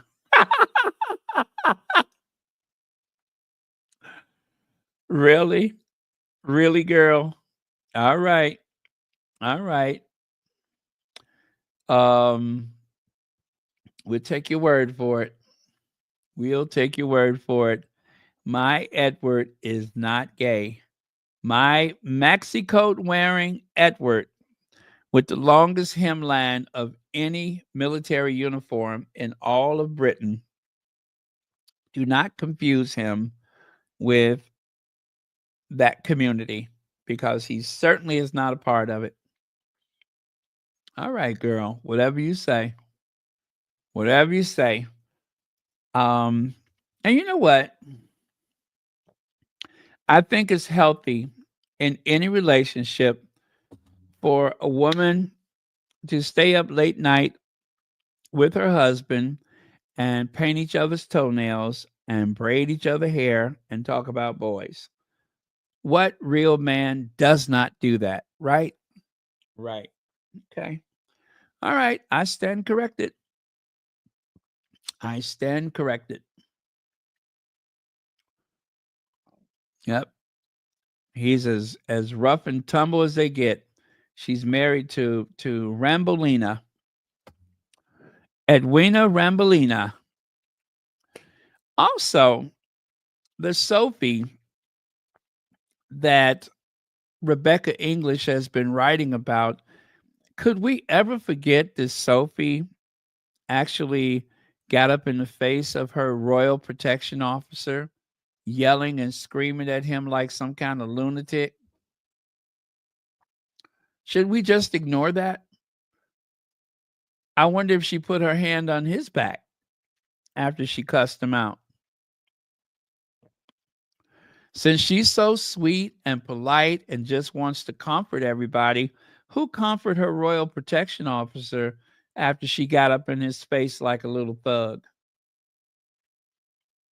Huh? Who comforted him?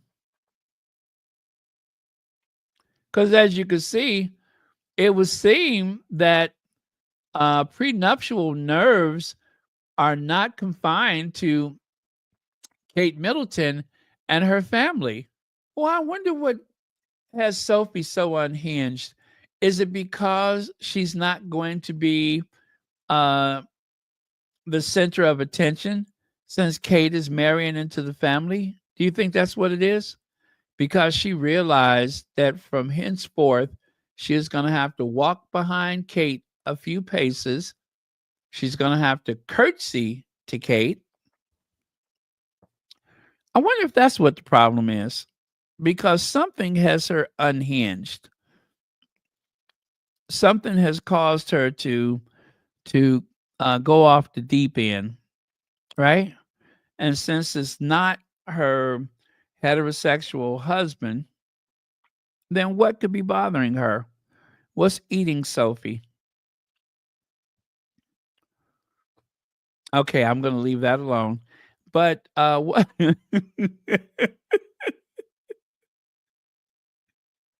what's bothering Sophie? Now I got to be careful. What's bothering Sophie, huh?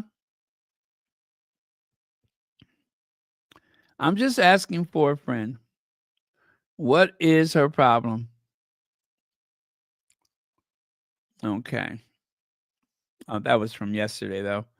But yeah, she definitely has a bit of a problem.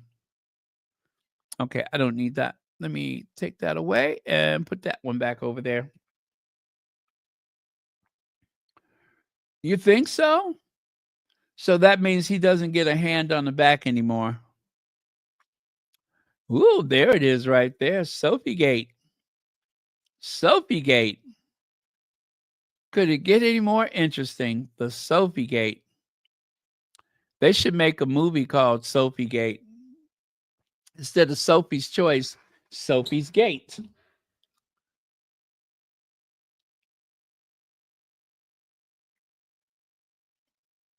Okay, so it says, let me see.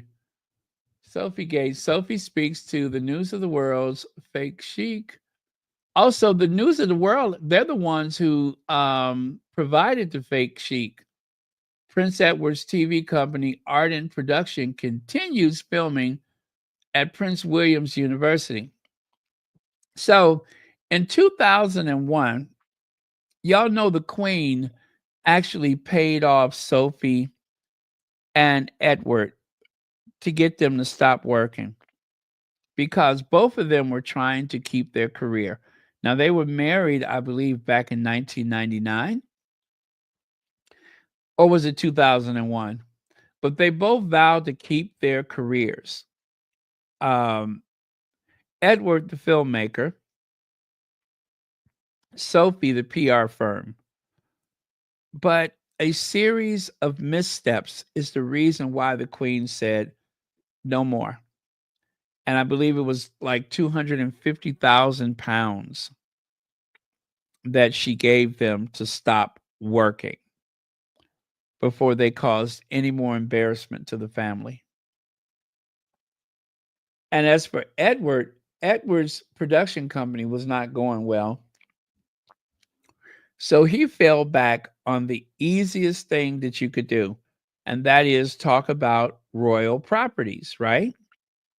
I mean, there's a million videos talking about this house and that house, this history and that history. Well, he should have the inside track, so it should have been real easy for him. But still, he wasn't making much money and wasn't making much of an impression as a filmmaker. Although it wasn't bad, but I don't think he should have been the one making these reports, like some type of what do you call it? Like some kind of YouTuber or something. The only thing is they didn't have that back then, and anyway, it was a disaster. So I guess what I'm trying to say is that everything that Harry and Meghan is what they were trying to be. Do you understand what I'm saying? Everything that Meghan and Harry has achieved is what they wanted to do, but they just were not strong enough or talented enough to do it. because if they were, they would not have had to quit working.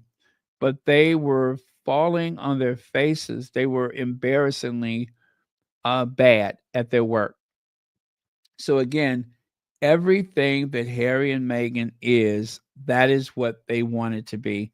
But they didn't have the courage to step away from the institution. They probably didn't have enough talent to do it. So I hate to rub it in, and I do hope Sophie is listening, but they didn't have the talent and they did not have the courage to leave that institution. Whereas Harry, even in such a prominent role, decided enough is enough. I am not going to let you do to my family what you did to my mother. And he left. He left. See what I mean? See how that worked out? So while Sophie's throwing those shady looks at Meghan, I just hope that she will remember that she wasn't strong enough or good enough to do even half of what Meghan has done with her life, not even 10% of it, because she's just not that talented. She doesn't have a lot going for her. So that's all. Just wanted to get that out there. Let me see.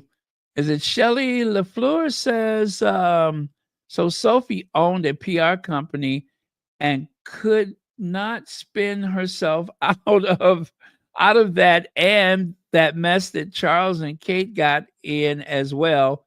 No wonder her business failed. Hear, hear. That is a great point. That is a great point. If anything, she should have been an asset to the family with her experience working in PR. But some of the stories about what was going on at that PR firm, lots of baking soda, lots of people having intimate moments with other people at the firm. This has all been documented in an article, or two. So yeah. But again, thank you so much for that super sticker. That has all been documented. Did their companies not flourish because the royal family not attending them be off the purse? I could see sabotage. They didn't have the friends that Meghan had in the US. Not leaving the UK may have sabotaged them. Yeah. If they did not have enough courage to step away from it, then is something about that firm that they will try to sabotage you. If you're not dancing to their music, then they will try to sabotage you. And that's probably what happened.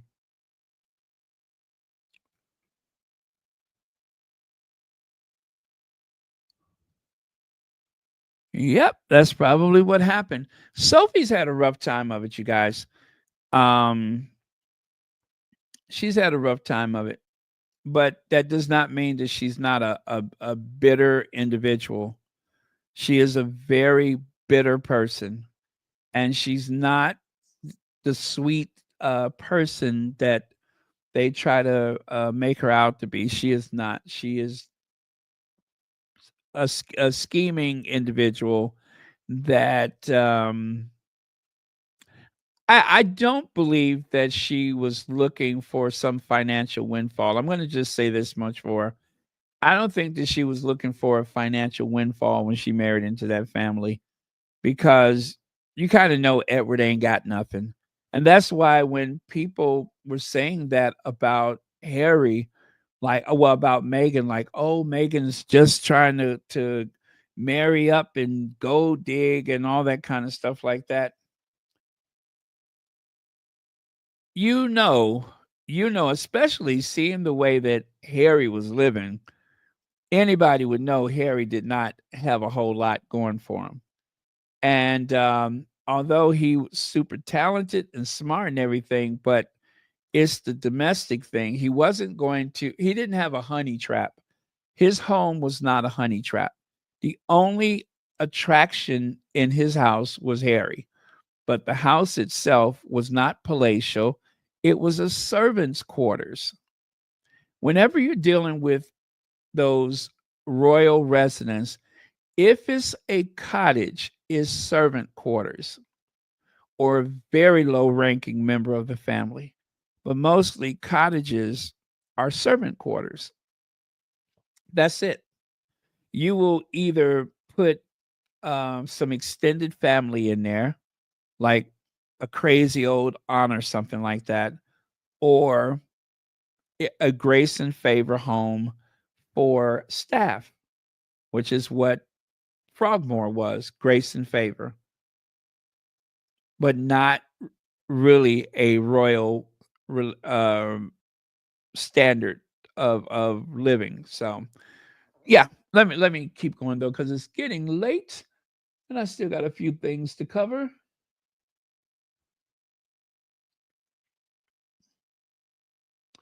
Let me see. Yeah, $250,000 pounds is no money the Queen would have to give me.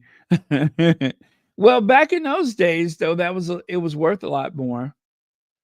It was worth a lot more in those days. So, and if you're living in a residence that you don't have to pay for, and you don't have to pay for security, I mean, it was a lot of good reasons to accept the offer and quit.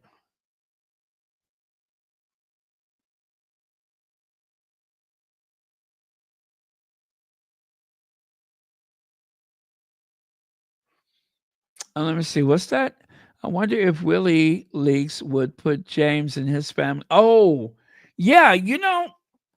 There's a good argument for that, and I'm gonna just say, as as the mother of the Queen Consort, I think that would be a compelling enough reason to move them onto one of the Windsor estates for their safety and such, and also for what could be considered a proper standard of living for the mother and father of the Queen Consort.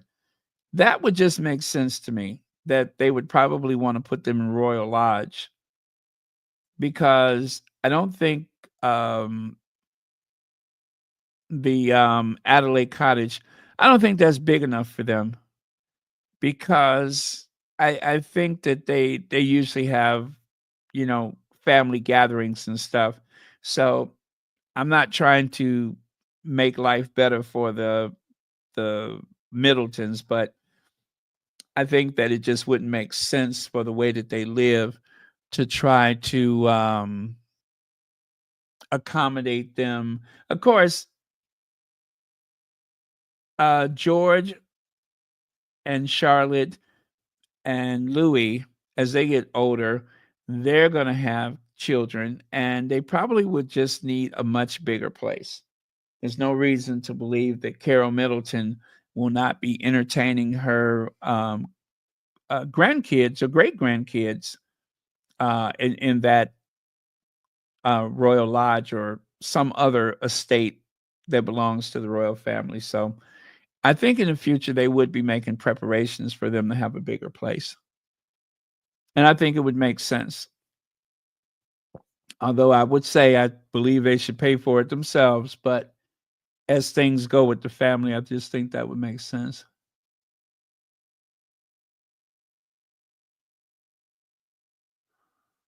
Okay. Let's get back over here. And of course, there's Sophie, caught by the camera, just like Kate, kind of pining for that crown. Look at how desperate they look. This should be a Pulitzer Prize winning photo. Somebody was just in the right place at the right time. But yeah, kind of eyeballing it there, aren't they? Yep. The Queen may be dead, but I still pay the rental, and diamonds is a girl's best friend. My husband's My husband's like rainbows, but you. Okay, let me stop. Notice I said my husband's like rainbows. Yep. You can go to Poland and have a pulled pork sandwich and bring me back an order of fries. But diamonds are a girl's best friend.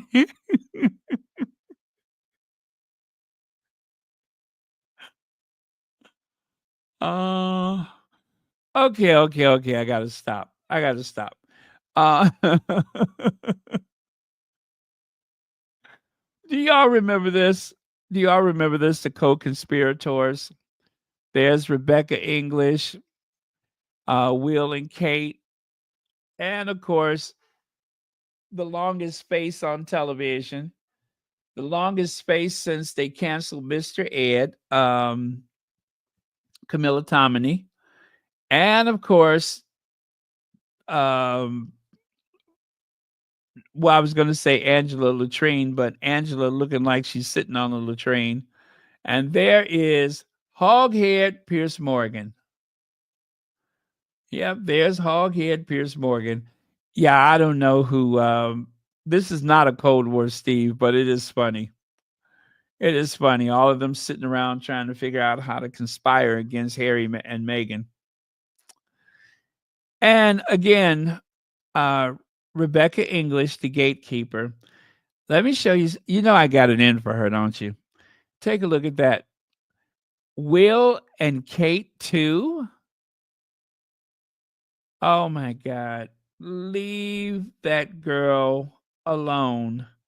They're trying to make some kind of equivalency, an equivalent relationship to Will and Kate with Lady Louisa and her boyfriend.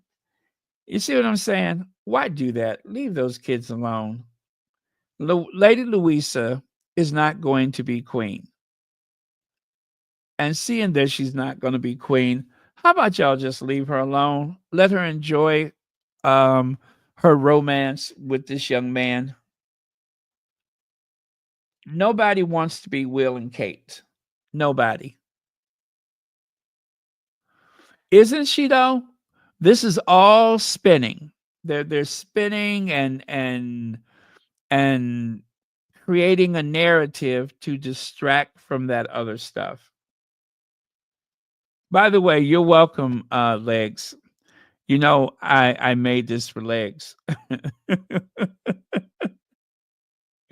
I made this for Legs. Most people see Becky the Blob, but Legs sees the Grimace. So that is for Legs.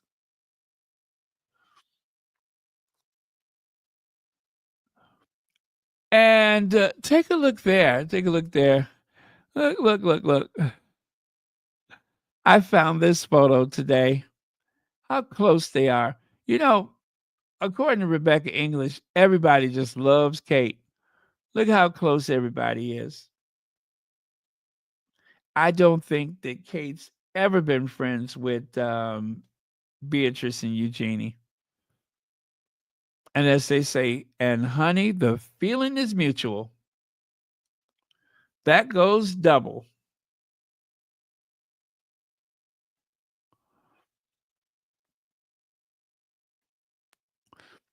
And of course, in 2001, when Will and Kate was married, one of the longest engagements, well, actually, it was not even an engagement, but Kate pretty much followed William all around the United Kingdom until he finally ran out of eligible bachelorettes and he realized that nobody else would marry him. That is what happened. They said that William only broke up with Kate so that he could let other women know that he's available. But the problem is, nobody wanted him. And that is still the case. Nobody wanted him. Anybody who ever got to know William would not stick around for long. He's boring, moody, A lot of stuff that he says off the top of his head makes little sense. So, yeah, they never really got on. Let me see. Do you know that Sophie's business partner was? Yes, yes. Let me see if I can find that. But thank you so much for the super chat. Let me see if I can find that.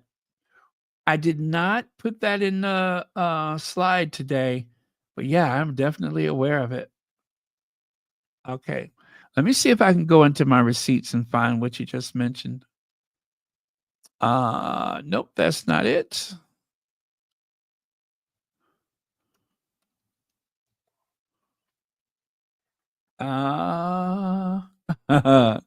You're just feeling messy tonight. I love it. I love it. Let me see. Let's do that one. And that one.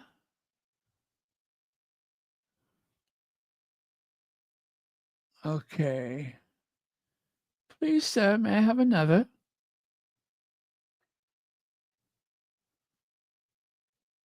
Okay.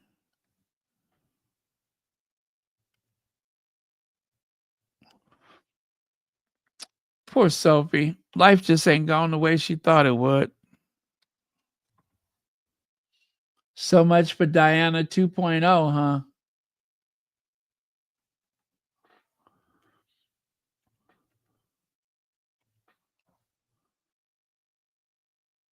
Okay.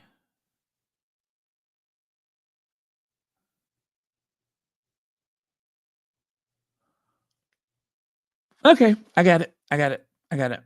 Let me put that up there. Oh no, I couldn't bring the other one up. All right, let me try that again. Don't think I need that. But oh, yeah. There we go. And again, thank you, Meghan's jamming, for that. And here we go. Here we go. Wait, is that the one? Yes. And then I got this. I got this. Oh. uh, uh-huh. This is how they used to write about Sophie. The Mirror, the People section of whatever, what is that, the Sun? Uh the what is it, the world, News of the World? Oh yeah, she's messy, honey. She is messy. She is messy. How I think the only reason why the Queen gave consent to her marrying into that family is because they thought that she could straighten him out.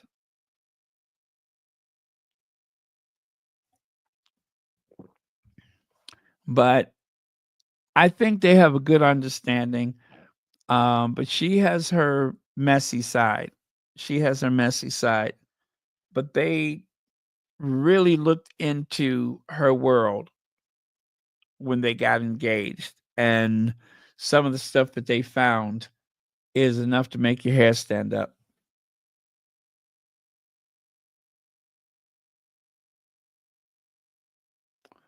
So, anyway, I just wanted to show you that. Isn't that something? Isn't that something? The circles that they were running in, that is hard to imagine given the way that they have cleaned up Sophie's image over the years. With the help of the Queen used to let Sophie go to church with her so that she could help Sophie seem more vital to the family, accepted by the family. So I have nothing wrong with that. I don't mind that. I just mind when she be looking at Meghan like she ain't got no sense.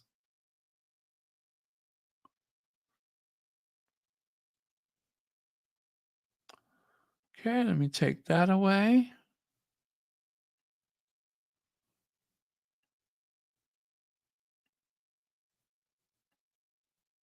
All right.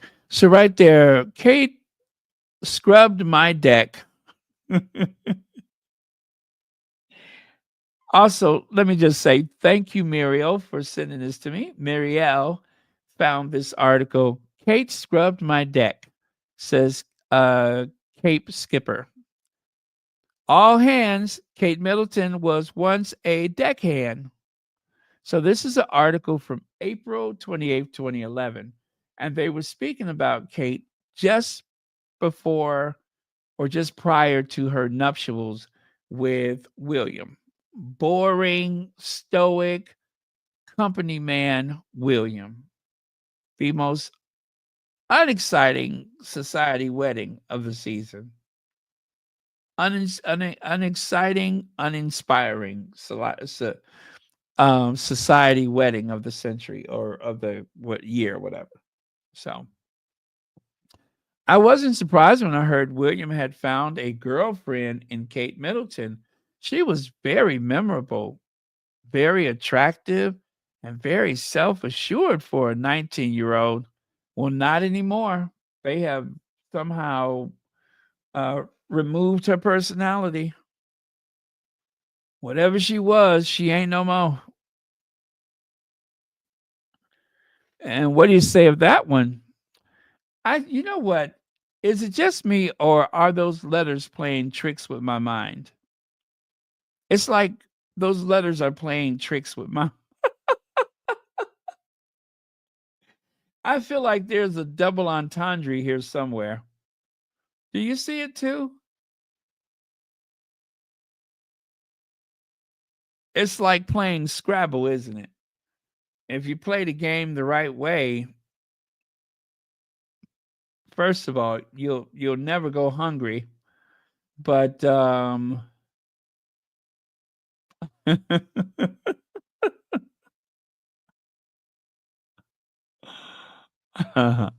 okay. So right there it says she was very, very good. She was very committed, very enthusiastic, and just got on with the job. I bet she did. A lot of them started moaning and groaning. We are talking about work, right? A lot of them started moaning and groaning. It was very dirty work and not at all glamorous, but she just got on with it for 40 pounds a day. And lastly, and by the way, I did not have the whole entire article. I just took certain elements, the ones that sound the most awkward. Those are the ones that I chose. I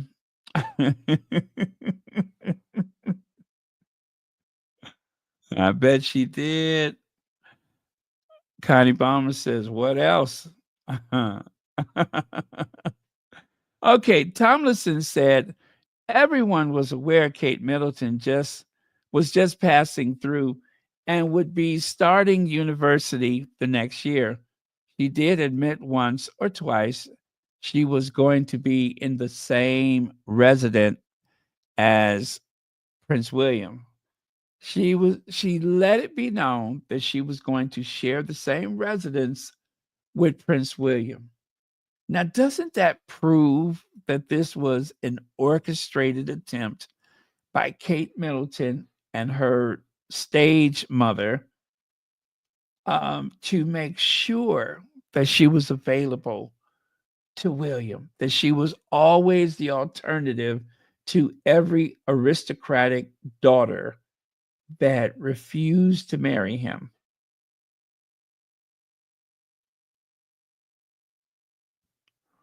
Yeah, that's what I believe.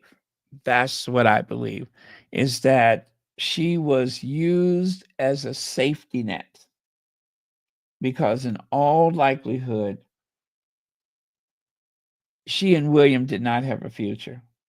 But after somebody follows you from one place to the other, of course you're going to feel obliged to say hi.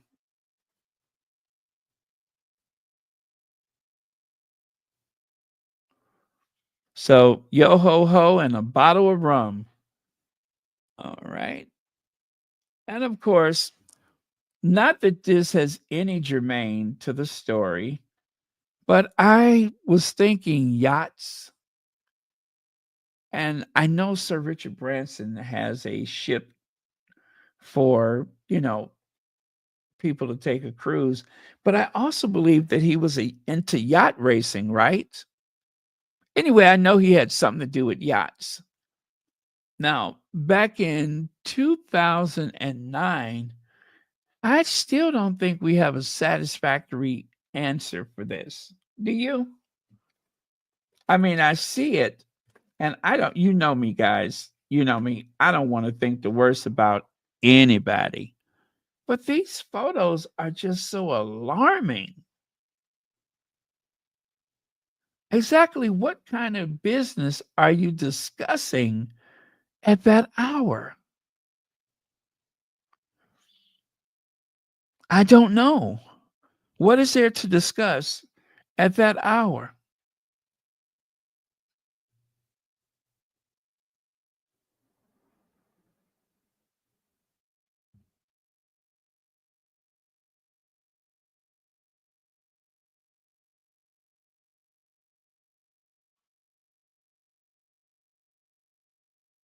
Okay.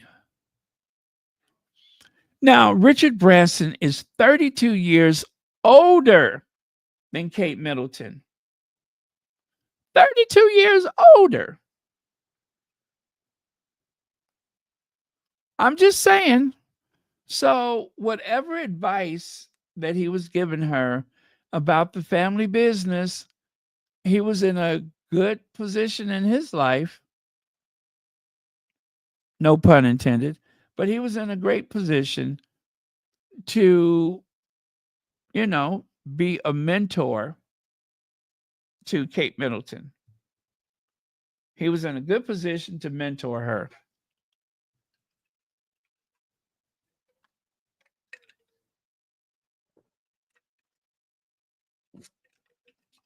So, the man who owns an airline, the man who owns a cruise ship and a train line and a record company, of course he was in the prime position to be a role model to Kate Middleton and her family and their award-winning business, Party Pieces, what the world's best purveyor of nickety knacks and that kind of stuff. Nobody has gotten further with a bunch of knickknacks than Carol Middleton and Party Pieces. Nobody. So that's all I'm saying is that you should not be alarmed by the 32-year age difference. Age is just a number.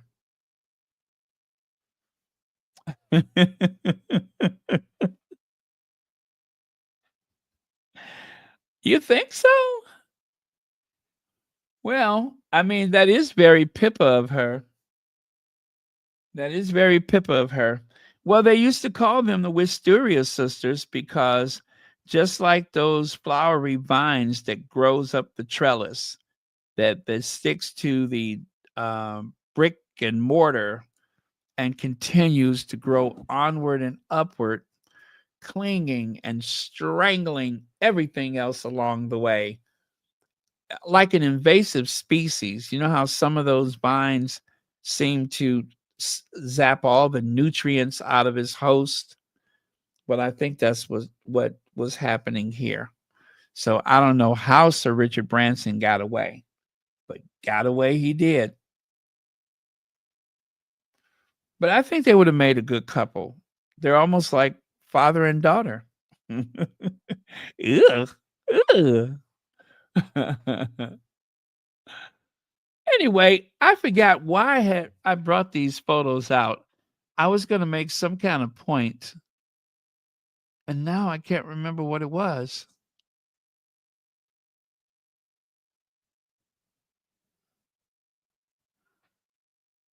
Huh.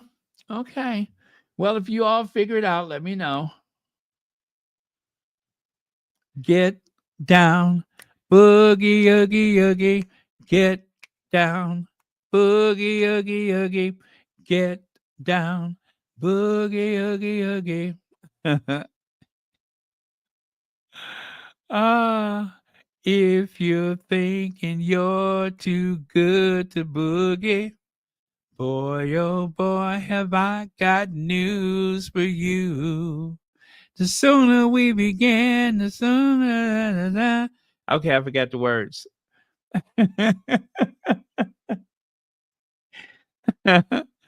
Ah, oh well.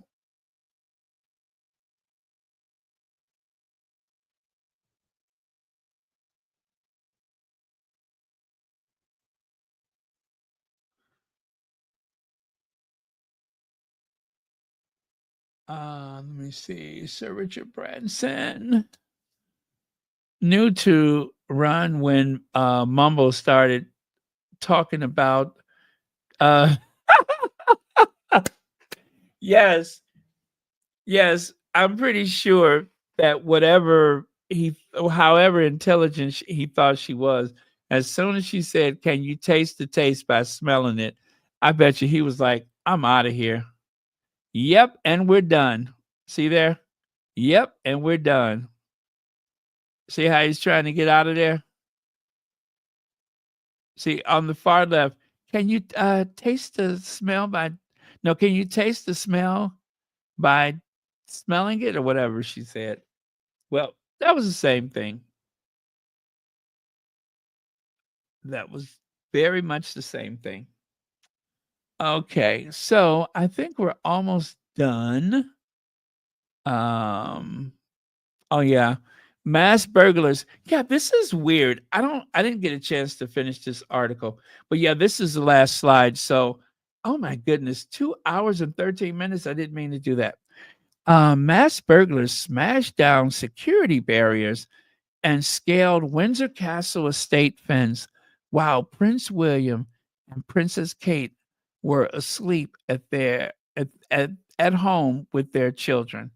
Now, I'm willing to believe that whoever was in that house was sleeping, but it may not have necessarily have been um, any danger to them. I don't believe that. So, yeah. I think somebody was looking for something, but it wasn't Will and Kate. Plus, who knows if William was even there? I don't believe that they lived together. I really don't. And as for Kate, she may have been at her mother's house.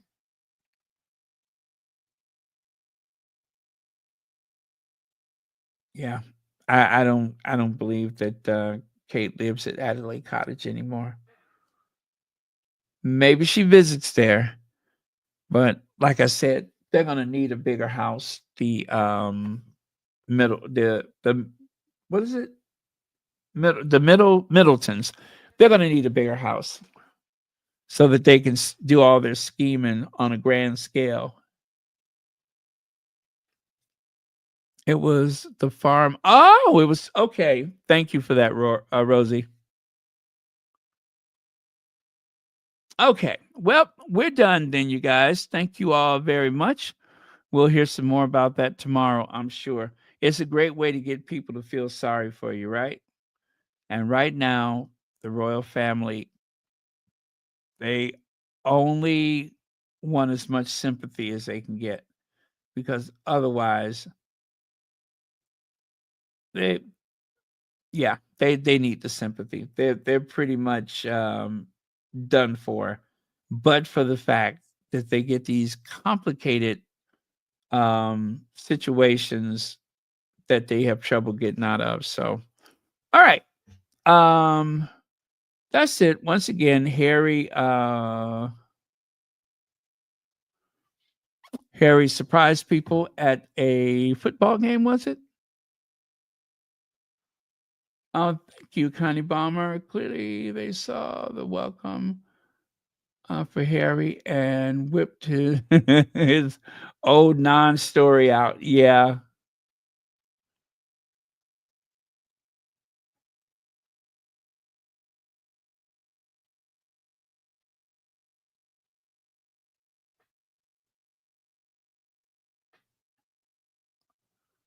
Okay.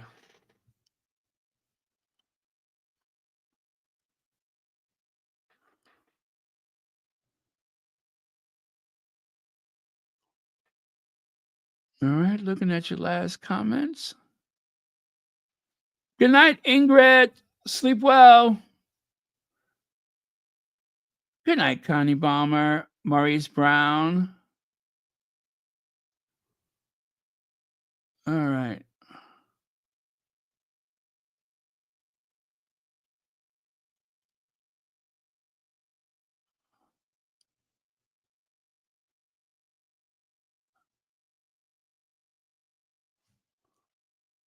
Okay, and we're done. I'm going to play us out.